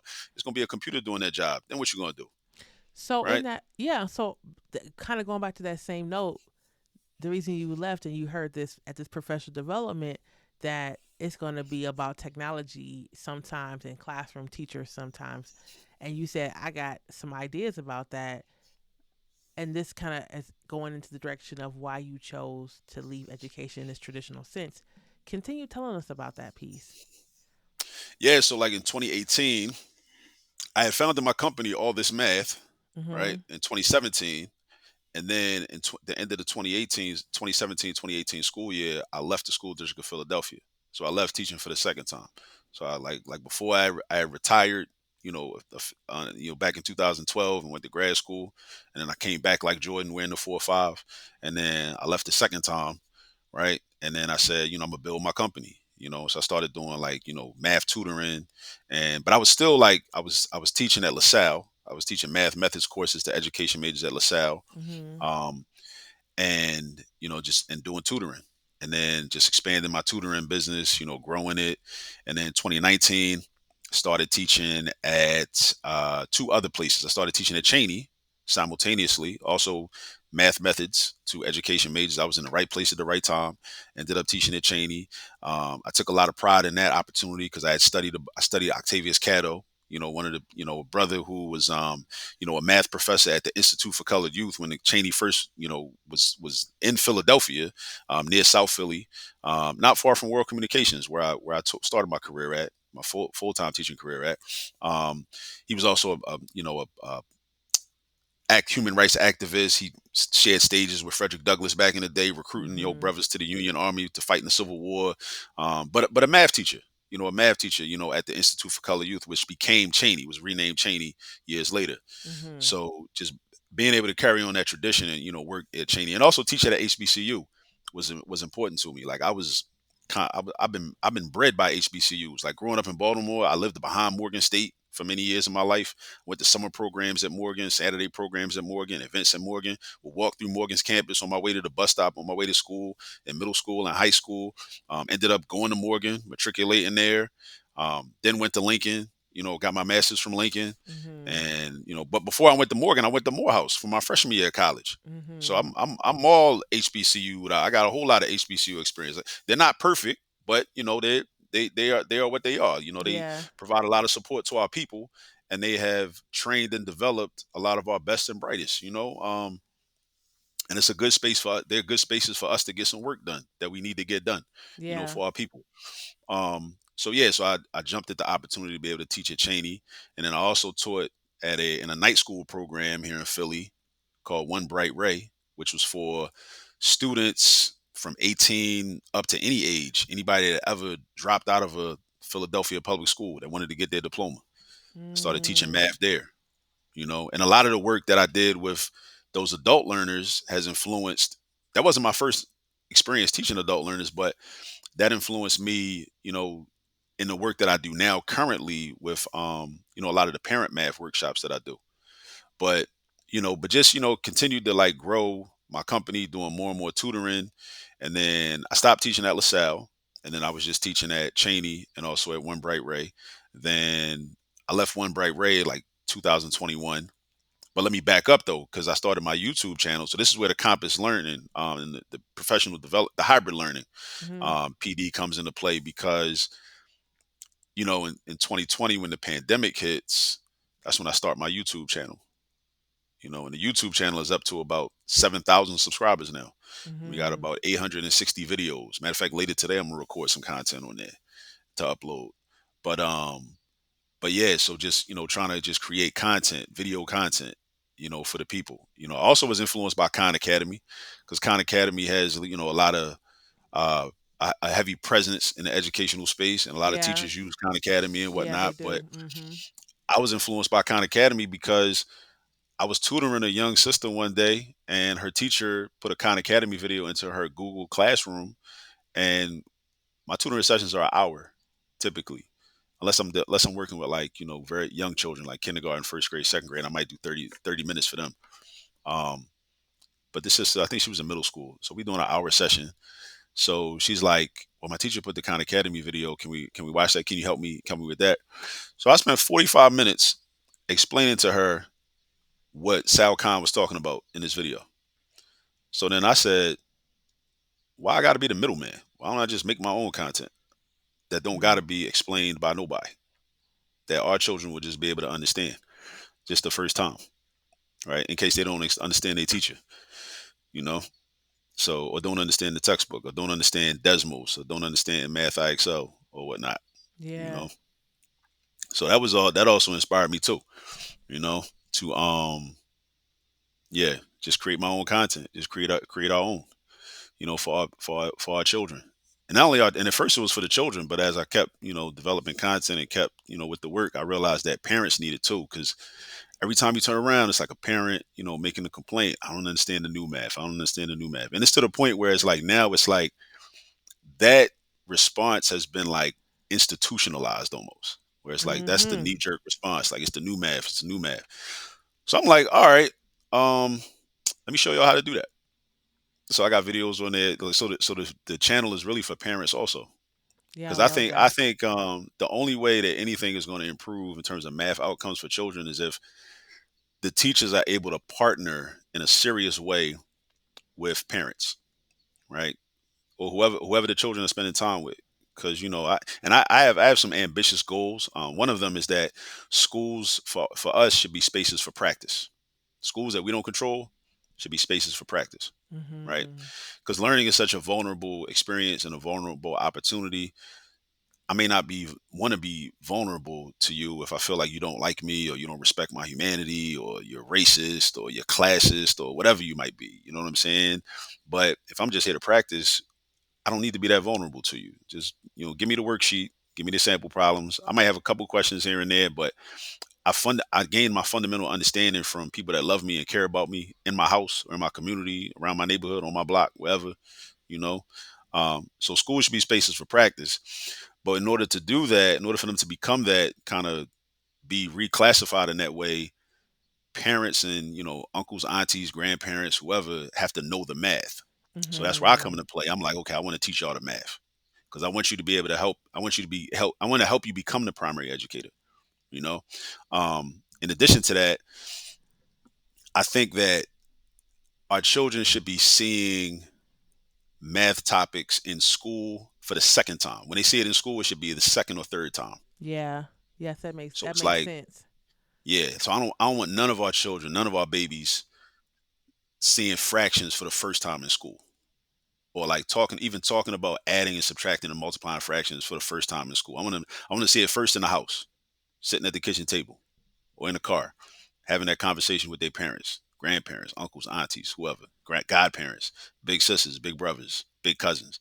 I want them to learn from them. And then when you go to school, it's like, all right, we about to do this. Cool, let's practice. Mm-hmm. So school will be for practice. You're gonna see it. Like I already seen this, because like that's where a lot of the math anxiety comes from. It's like the feeling of being overwhelmed, the feeling of being overwhelmed. Oh, it's too much. What is this? This looks crazy. Yeah, it's But if you true. already seen it, it's like like kids don't be overwhelmed. Well, most kids don't be overwhelmed at recess. They get to show off. They like playing basketball, they like playing football, Mm, right? But they didn't learn that in school though. They learned it at home in the neighborhood. They love looking forward to recess because they get to practice their skills they already have. mm-hmm. I think math class needs to be like that. So and that's but it's gonna require resources being created that are relevant, palatable, and useful for the community. You know, so Yeah, I that's where love this. that's what my company is for. That's what we're here for. We're here to help the community and improve the relationship between math and the Black community. You already so you've answered the question, like two questions in one, which is what helped you decide to leave, and then what are you doing now? And you've talked about all this math, your YouTube channel, the tutoring that you're doing. But so many folks don't want to leave a traditional space. Hmm. And there are a lot of folks who are trying to figure out how to retain black educators. So this kind of Hmm. comes to my next question for those who are trying to figure out, especially in this time where funding for pipeline work is kind of drying up because of our current president and other factors. And so there has to be a focus on retention Hmm. because the pipeline of people flowing in is not as plentiful as it used to be. My next question then is, what do you think that schools and districts can do to retain black educators? And the reason why I think this is a really important question for you in particular to answer is because I think that a lot of folks think about retention in like all white spaces, like with just a few black folks. But seeing how you taught black children, taught with black educators, um, your ideas may be the same and they may be different, but we'd love to hear like your based on like all these places that you've been and all the Hmm. things that you've seen that probably worked well and things that you saw that did not work well. What ideas do you have for the retention of black educators? So yeah, so I do have a few ideas about that. But one thing I do want to point out is that me, with my Black nationalist, Pan African nationalist type ideology is one thing I've learned is that oftentimes many of those that share my political beliefs, we kind of go real hard on like just this mass exodus, from the school system, Mm-hmm. right? And like we need independent schools, we need this, and which is true, we do. I believe that's the ultimate solution, like a vast network of independent schools, African centered schools for Black children, right? People of African descent, right? However, one thing I've also come to learn is that most of our children are going to be in the public schools. They're going to be in the charter schools. So therefore, it is important for some of us to be there, right? Because Mm-hmm. that's where the bulk of the children are for now, right? So I first want to point that out because I had to arrive at that, right? Because at one Mm. point, when I'm studying, I'm learning, and I'm like, nah, okay, the solution is we need our own schools, we need our own schools, and then but it was an I think it was an unbalanced approach that I had, right? Because I would hear people say what I just said, and I would be dismissive of it because I'd be like, man, listen, this is what we need to do, man. Like just but again, we have to be we can be radical, but we do have to be pragmatic to an extent, right? Mm-hmm. To a certain extent, not pragmatic to the point where it leads to inaction and we end up just helping to maintain the status quo, which some people do. Because some people will say, "No, we can't do that because we got to be pragmatic," and then nothing ever changes, right? I think we should be pragmatic pending the realization of some radical goals, right? We should have the Mm-hmm. radical goal and be constantly moving toward that. So I want to say that first, but I think some things that the schools can do is like, well, I mean, realistically, provide, provide more payment. People need money. People need money, especially starting out. Make it appealing, and attractive. I think school has to be marketed differently. Like a lot of people think, like even when I would talk to my students, like, and I'm sure a lot of teachers can attest to this. Like when you talk to your students, if you try to talk to your students, your bright students, and well, all students are bright. I don't want to say that. Talk to your students that may show promise and that you feel might be a good fit for education, formal education, as teachers, right? And then you recommend it to them, and then a lot of times the first thing they'll say is, "Nah, because I'll end up smacking one of these kids." It's like Mm. that's the common response. That's like the canned Mm. response that a lot of people have. And what I would say to my students is like, well, why do you say that? Right? Have I ever had to smack you? No, exactly. Mhm. So why do you think you would have to smack somebody? And then what I was trying to expose to them was this idea that it's really about the rapport that you establish, right? And also these are also some of the same students that I have a positive relationship with them, but maybe, some of my colleagues didn't, or we be in our content team or our grade team meetings. And then, the other three teachers are like sitting around just talking trash, throwing these kids under the bus. And then they're Yeah. like, what about you, Mr. Parker? And I'm like, well, actually, in my class, he's one of my best students. Yeah. Or in my class, she's one of my best students. So I don't really know. I'll talk to him. Maybe I'll have a conversation with them tomorrow, see what's going on. But I don't know. And at the same time, like, just like I work with these people and I see them and I see how they move and I see their character and I see how they conduct themselves. And I'm like, you're not decent. You're not a solid person. In my mind, I know I'm like, you're not a solid person. I would never hang Mhm. out with you. You're not Mm. solid. So it makes sense that like a kid might act up in your class because you're Yeah. not thorough. You're just Yeah. not thorough. You're just not, right? And there's a lot of that goes on too. Um, but I think that idea that you shouldn't want to go into teaching because it's going to be a problem. You're going to have to fight somebody's child. I think we have to figure out ways to address that properly and appropriately and aggressively, like change the narrative when teaching. Mhm. A lot of why I feel like I never got burnt out. Like I left the classroom, but I still feel like I never got burnt out. I just, again, it's from the study. Like I guess studying like our ancestors, like, in the educational spaces that they created. Like, and also like, people in SNCC that would, go down to Mississippi in the summers and started freedom schools and was trying to teach black people how to read, and Mhm. trying to teach black people math and just all types of things. Like for me, that's the baseline for education. So because I've been exposed to that from having studied it, when I think about like the inconveniences that I've experienced in schools or the disorganization or just the some of the petty trifling behavior of like other adults in the building, it pales in comparison because I'm like, I realize how much worse it could be. Yeah, sure. Yeah, that makes And sense. because I've been exposed to that information. But had I not been exposed to that information, then I can see how people get burnt out. I can see how it's like, this is too much. But it's carrying on the tradition, you know. It's revolutionary work. I mean, teaching can be revolutionary work. It can also be very much um, oppressive and colonial work too. But it can be revolutionary work if you look at it like that, and if you've like been exposed to and studied people that have treated it that way.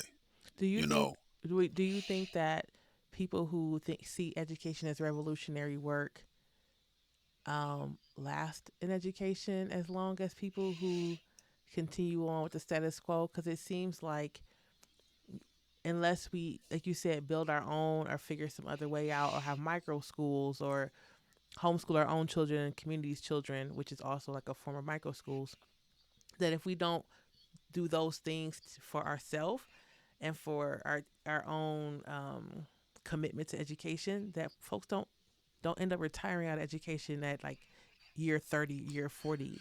So like, like, that's hard to say. Like we need more revolutionary folks in education when so many people in education are not trying to do revolutionary things. You know what I mean? I feel what you're saying. I think what Yeah. happens is, well, those that I think the revolutionary educators like never leave per se. I think they never leave, Sure. No, yeah, they're right? around and they're They doing just other things.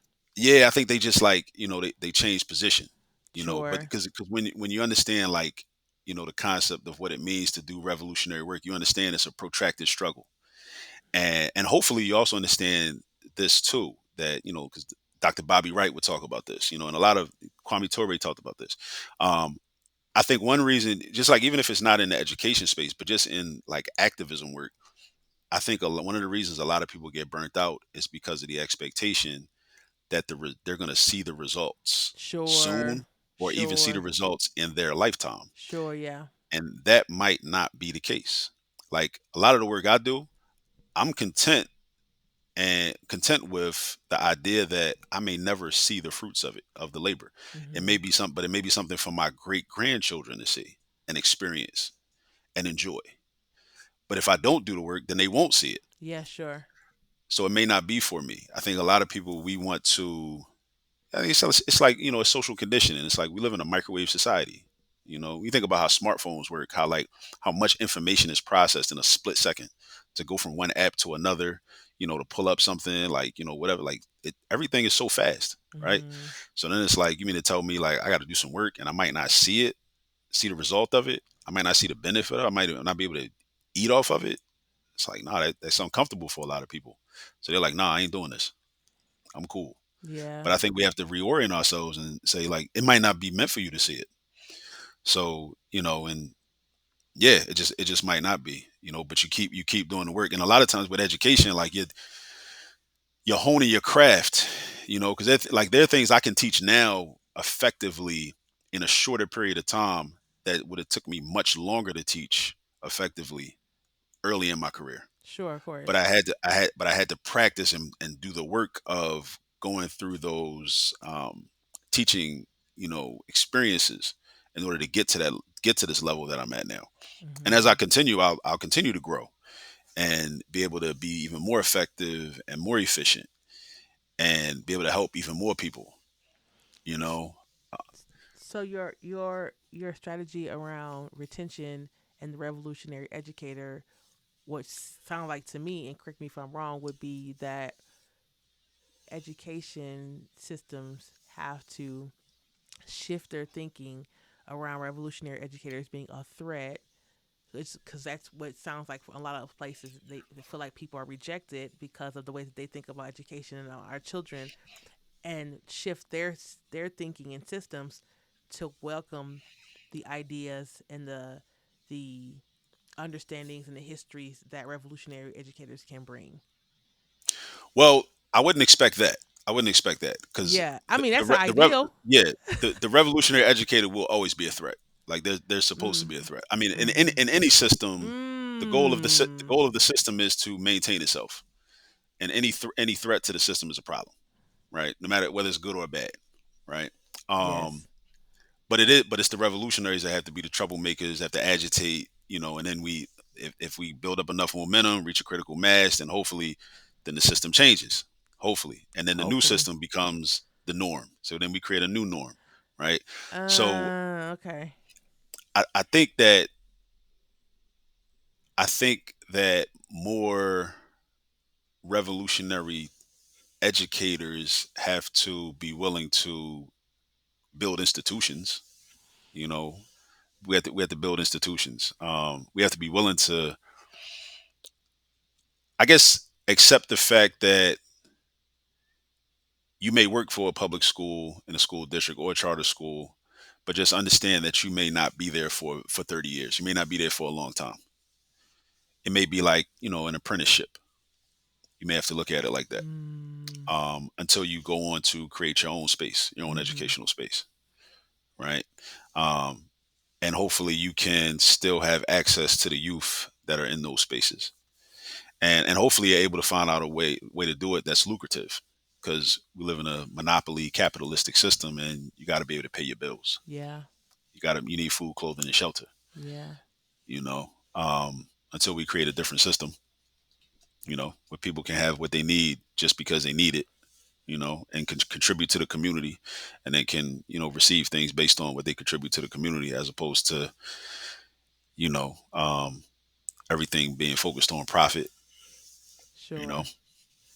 but yeah, but in the meantime, I think, to your question, let me try to summarize an answer to your question. Um, Higher pay, uh, better training, meaningful training. You know, um, yeah, meaningful training. In whatever subjects, whether it's mathematics, whether it's science, the sciences, literature, foreign languages. Yeah, you know, Um,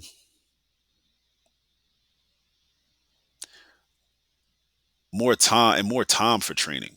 More time has to be allocated for training. It's like it's not a lot of time, you know, often in a school year for training. Mhm. I think it's got to be more time. Mhm. Mhm. Thank you.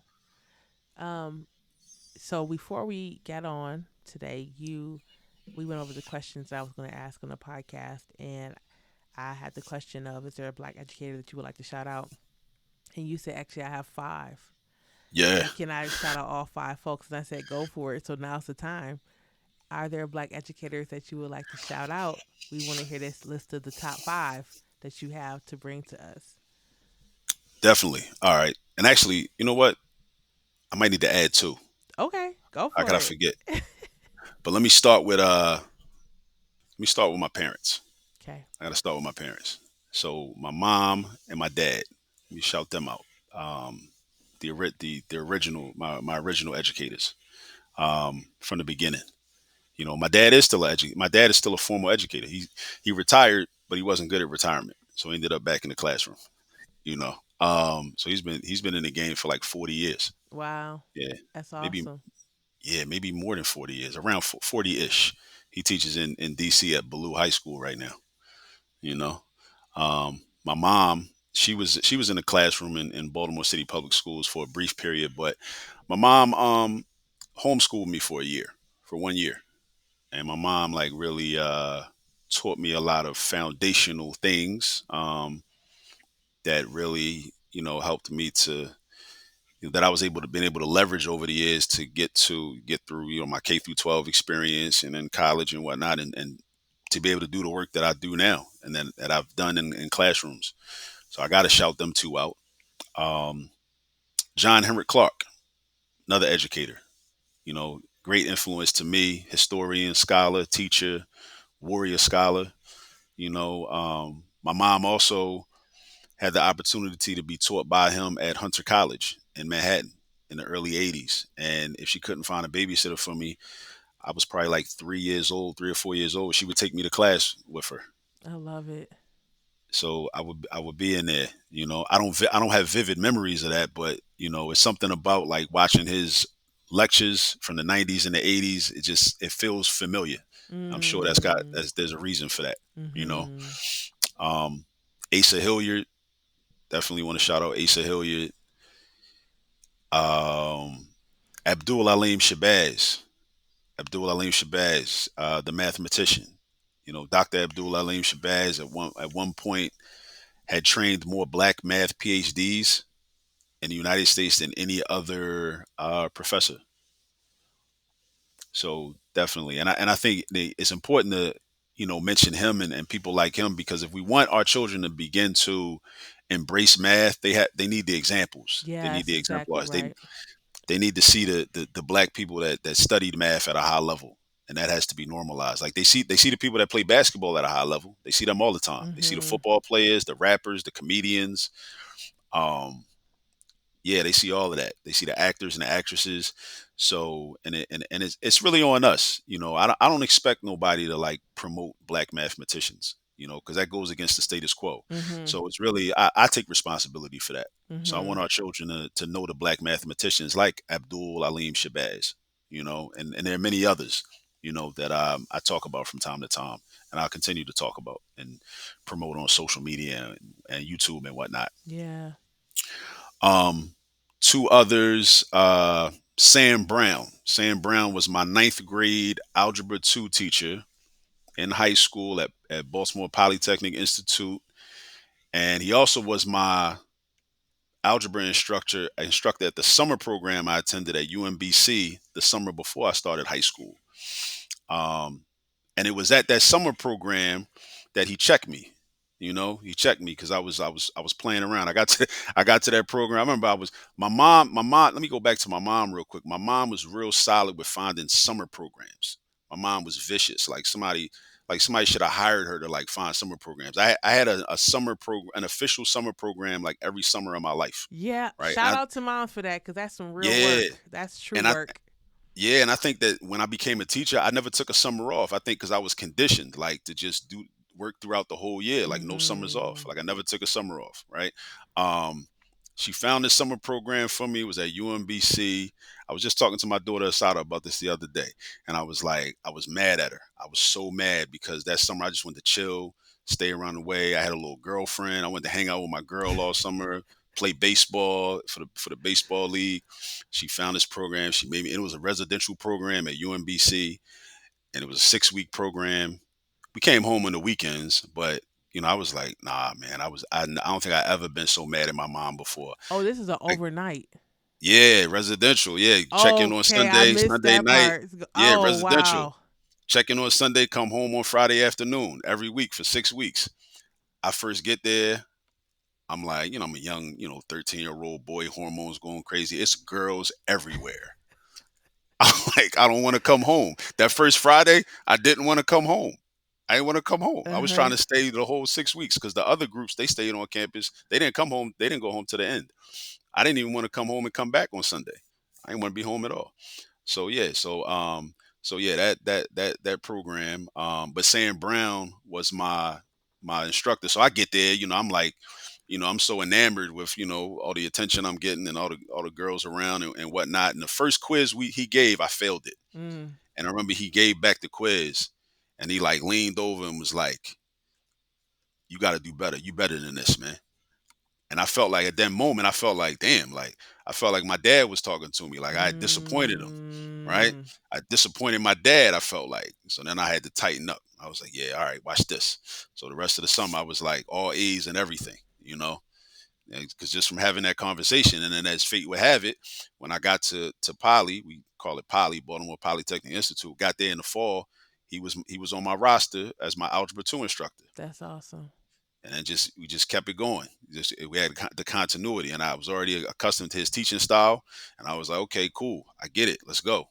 And I was just just learning. So I definitely want to shout him. I shout him out whenever possible because I think about and that's the beauty of education because it's like anything somebody teaches you, once you teach it to somebody else, it just keeps going and going and going, and it's like it's a continuum, right? Yeah, it is. That's why like nobody can be self-made because somebody taught you something that you benefited from, That's right? right. It's all about community. It's about the interconnectedness of humanity and community, right? People taught Sam Brown things, and that passed on to him, and then he passed them on to me, and now I've passed them on to so many students, just like That's he did right. as a teacher. That's So right. it's like it's all about passing it on and like paying it forward. Um, Last but not least, my old head Barry Thomas. Barry Thomas was he was a math teacher at Del Val when I first got there. He was the department chair. He was like, old black man, took me under his wing, you know.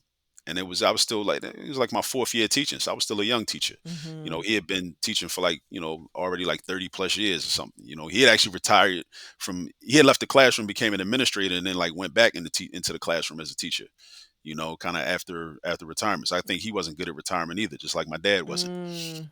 right? But he was like like a father figure, like my old head, took me under his wing, would look out for me, and I think that's important too. I think oftentimes that gets overlooked because a lot of people they go into schools and they start teaching and they don't get the support that they need. And sometimes support just means like I need like an old head to like look out for me. Somebody I feel like that's got my back. Yeah. Because sometimes you be in these silos and you don't have nobody that got your back, and it's stuff. A lot of stuff be going on, and it's like it becomes uncomfortable, and you become stressed, and Yeah. then you might end up taking it out on the kids, Yeah. and it's not really the kids' fault. So just knowing like whenever I was in that building, I'm like, my old head downstairs, I'll go check him out, let me go. And what I would do is on my prep sometimes I would go sit in his class because we taught the same students anyway. So sometimes I would Mm. take my work, my papers I was grading, but I would just go hang out in his room. I was go chill in there, and it was that type of situation.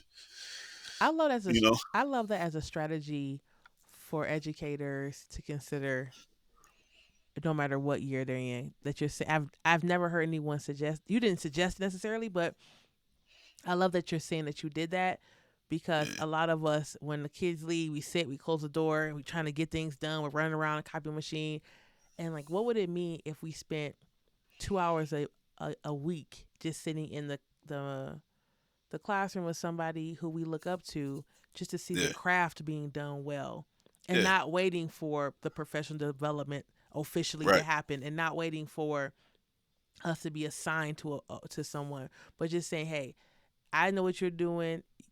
It's working. Can I just sit in here and just watch and just absorb with the knowledge, right? And I Yeah. wonder how many folks would be so much more successful, black, white, or otherwise, if we Yeah. had spent a couple hours a week just being in the space with people who know this work so well, right? And not just the math or the topic, the subject matter, but then the systems. They know the Hmm. systems and the policies Hmm. and the politics well too. Yeah. Um, and so I just wanted to pause on that because what you just said is a great strategy, a great retention strategy. Yeah. Is if I'm an educator and I will know I want to stay in this space and I know that people are leaving left and right, what can I do to make sure that I glean from folks at all times? And it is get out of your classroom and go sit and pay attention to other folks as they're teaching. So Yeah. I just wanted And to say that. and it was organic too. So it wasn't Yeah. even like the principal told me, like assigned me to him and Right. said, "Listen, you got to like Exactly. link up with him." It's like, nah, he, you know how you naturally gravitate towards certain people. Mm-hmm. I probably seen him, heard him say something, probably was funny. We probably start talking and whatnot. And I gravitated toward him. He gravitated toward me. He probably looked at me like a son figure. Like he had Mm-hmm. like six sons. You know, so he kind of like took me under his wing like that. Mm. And then a lot of it was me learning life, from him. He was an experienced, older, what I'm saying, older black man, that been in education for a long Yeah. time. Seen I'm some I'm things. relatively new to education. Mm-hmm. So like he's telling me stories, he's telling me like, you might want to, do this or do that, or when you see them do that, that's what it means or whatever. Um, but yeah, just having that support is important. My mom, she doesn't like to talk about this much, but her teaching experience, but she informed me that she was in the classroom for a short period of time, and one of the reasons that she didn't stay was because she didn't have the support. So Mm-hmm. I imagine like if there'd have been like at the school that she was at, if there had been like a older black woman that could have took her under her wing Mm-hmm. and say like come holler at me, like let me help you out. What I'm saying, just come hang out with me. I got you. Just to know, because in any profession, like just knowing that it's somebody in that building that got your back, it it can make a huge difference. Sure it can. Yeah, you sure know it can. I mean, some of us we're independent, but even the person that's independent, because I consider myself, I'm a very independent person, but even being an independent person, it's like you just appreciate that, because you're like, because then it's like, well, I can be independent by choice. Yeah. I don't gotta be in this all by myself, right? Yeah. Some people, it's like when don't nobody got your back. It's like, you're not independent by choice, you're independent by necessity. Mm-hmm. Like you have By no other option force. or Yes, that's alternative. right. That's right. So yeah, so I definitely want to shout him out, put him in that category as well, as a black educator. You know what I mean? Yeah, because that's because in school, the thing about schools is that it's content, but it's not just content. Like we're it's socialization. Mm-hmm. We're built. It's about character development of young people. It's about shaping worldviews, influencing worldviews, and it's about ethics and values. It's about a lot. So it's more than just equations. Even if you're a math teacher, like it's more than that. And that's one of the things I learned early on in my career too, is that, which also motivated me to start reading more. Is like the young brothers especially would ask questions, and and I was like, man, I want to make sure I have the answers and have the right answers. So like, let me start studying more so I can like make sure that when Mm-hmm. they come to me with these questions, I have the correct answers for them. You Yeah, I know, love that. so and then once I noticed, I remember being at World Communications, and and like I said, like I'm still in contact with some of these brothers, like, and they like 30+ year old men now and living their lives and whatnot. Um, so they would I noticed that they would come in my room every morning on their way to their locker as soon as they got into the building, just to come make sure I was there and come shake my hand, Mm-hmm. like every day. Like that Mm-hmm. was their routine, right? I wasn't their homeroom teacher. They wasn't, you know what I mean? Like but they would make it a point to like come in and like and shake my hand. And at first I didn't think nothing of it, but then I started. thinking like, okay, nah, this is serious. Yeah, Like that's right. being a teacher is something serious. Like it's more than just this is more than just about solving equations. This is about, modeling, and also, and when the young people choose you to be their role model, when they make that, that decision, that conscientious decision of their own volition, that's a big deal. And it's gotta be, taken seriously.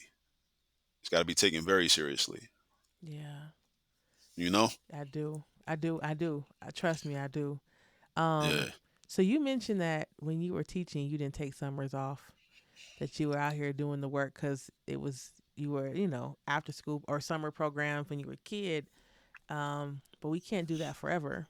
And so my last Nah, you question, can't. the Nah. last question kind of leads to that, which is like for you, what does it mean to be well? I think I was thinking about this question. I think to be well, part of it is at least having a purpose and having the ability to fulfill your purpose on a regular basis. Mm-hmm. And I think that that can be an issue for a lot of people, just not having a purpose. Because not having a purpose, it's like having idle hands.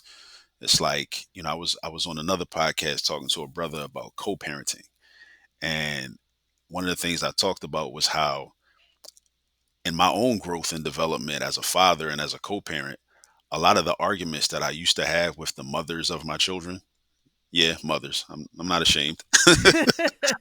I'm a statistic like a lot of Oh people, damn, that's but all right. But you also are taking care of your kids, so right, exactly.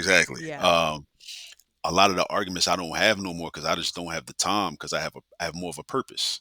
I'm building Mm-hmm. something, I'm developing something. So it's much easier for me to just let stuff slide, or even not take offense to certain things, because maybe it wasn't even meant to be offensive. But sometimes you caught up in the moment, you read the text message, and you're like, in your mind, you're like, who's she talking to, right? Mm-hmm. But it wasn't even that deep for real, right? But when you have a purpose, it's like you're locked in on that purpose, right? So I think, being well, part of it is about like having a purpose and finding your purpose, having a purpose, and being able having the resources to be able to work toward that purpose on a regular daily basis. And I think that's also what people mean when they say, find something you love and you'll never work a day in your life. It's kind of, I think that ties into that. You know, Yeah. that's how I kind of look at that. Yeah. But yeah, I think that's part of it. You know, um, yeah, having a purpose. And if you don't have one right now, well, I mean, I think we all have a purpose, but your purpose might change. It might Sure. expand. Sure. It might develop into something else based on work that you're currently doing. Yeah. I love that the having the purpose, understanding that, and that takes so much work to seek that out, to sit and say, like, what am I doing here, and Yeah, why am I on Earth? It can't just be right, argue, like you said, argue over text messages or whatever, or bop right, around. It has to be something greater, and like, what is that, and how do I start to move towards that? What yeah, resources do I have, or what resources do I need to thrive in my purpose? And that's when like, yes, this is feeling good. yeah, And like you said, it can change and shift, but you mhm, understand that and you're good with it because you understand it's beyond you. Like all of this is yeah. bigger than who you are and what you need to do at this current moment.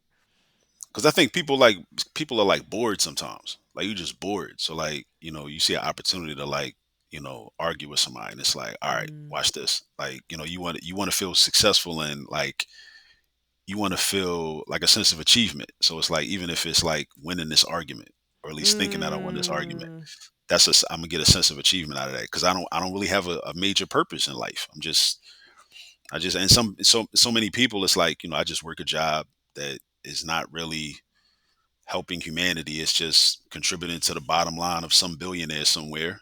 I'm not really, but it's paying the bills. I get a Yeah. paycheck bi-weekly, Yeah. and my life is pretty, not too eventful, so I don't really get a chance to have enough wins, you know. Mm. So let me go toe to toe with this person, or like, with my baby mom, or so But yeah, once you get you determine, and sometimes it's about accepting your purpose. That's another thing too. Because sometimes you'll have a purpose and you'll be in it, but you don't really accept it because it's a major responsibility, Mm. and you might have a fear of success because it's like, man, I got to be. I might end up being great if I do this, and then there's a whole other set of challenges that come with that, and you might be, it's like you might be fearful of success. Yeah. So sometimes you got to just accept your purpose, accept your fate. Your fate might be you might be the guy or the woman that's meant to go do this thing, Yeah. and nobody else is going to do it. You might be the one that's got to go do it, Yeah, that's and then you got right. to just accept that. And then once you accept that, then you got to start saying no to some other things because now you locked in, which So can be hard. good. Yeah. So good. Um, Akil, it's been good talking to you. Likewise, likewise. I like Yes. talking about this stuff, like, cause this, like, Yes. so, a lot of my stories about like my teaching experience, I don't get a lot of chances to like really talk about them. Like, I talk about math a lot, and a lot of the current work I'm doing, and a lot of the like things that are content oriented and like pedagogical, but like just the real everyday, like, the real lived experience being a teacher, like, I don't get to talk about those like experiences as much. So I really appreciated this because you kind of jog my memory too of some like some good memories. You know, because I've always felt I wrote an article some years back talking about the therapy of teaching Mm. because that's another reason why I think I never got burnt out because teaching for me being in the classroom every day, you know, for full school years was therapeutic for me because I just like Mm-hmm. working. I like working with the young people, and I also found that I've been able to like work through certain issues from being, being in the position of a teacher. Because I would kind of see myself in a lot of them, Sure. and I'd be like, man, Sure. when I was 16, I was in this same situation. Sure. So it's like I almost get to live vicariously, and give them the advice. They may or may not take it, but I can give them the advice I wish somebody had gave me in the way that I wish somebody had gave it to. Or maybe somebody did give me the advice, but they ain't say it in a way that I was receptive to. So let me try to say this in a different way and let them know, like, listen, you're gonna do what you're gonna do, but I'm gonna just tell you, like, having been in that situation, this is what the outcome or the consequence was for me. Yeah. And I think even stuff like that is like, therapeutic. So it's almost like I'm talking to myself 30 years later. Yeah. Yeah. Yeah. Yeah. That's perfect. We can be on this call all day, but we got stuff to do out here in the streets and change the We do, world. we do. Um, all right, folks. So Akil's out here doing some dope work. All this math on YouTube, the tutoring, you're doing all these great things. Folks are going to be seeing you in community talking about ways that parents can advocate for helping their kids be more confident in math and teaching math at home. And you have a lot of good things coming down the pipe. We want to thank you for stopping and talking to our show. And I Mhm. got a feeling you're going to have to come back and hang out with us a little bit more. Um, I'm but down. yeah, but all right, folks, it's another episode of the Exit Interview, a podcast for Black educators. We'll see you next time. Peace.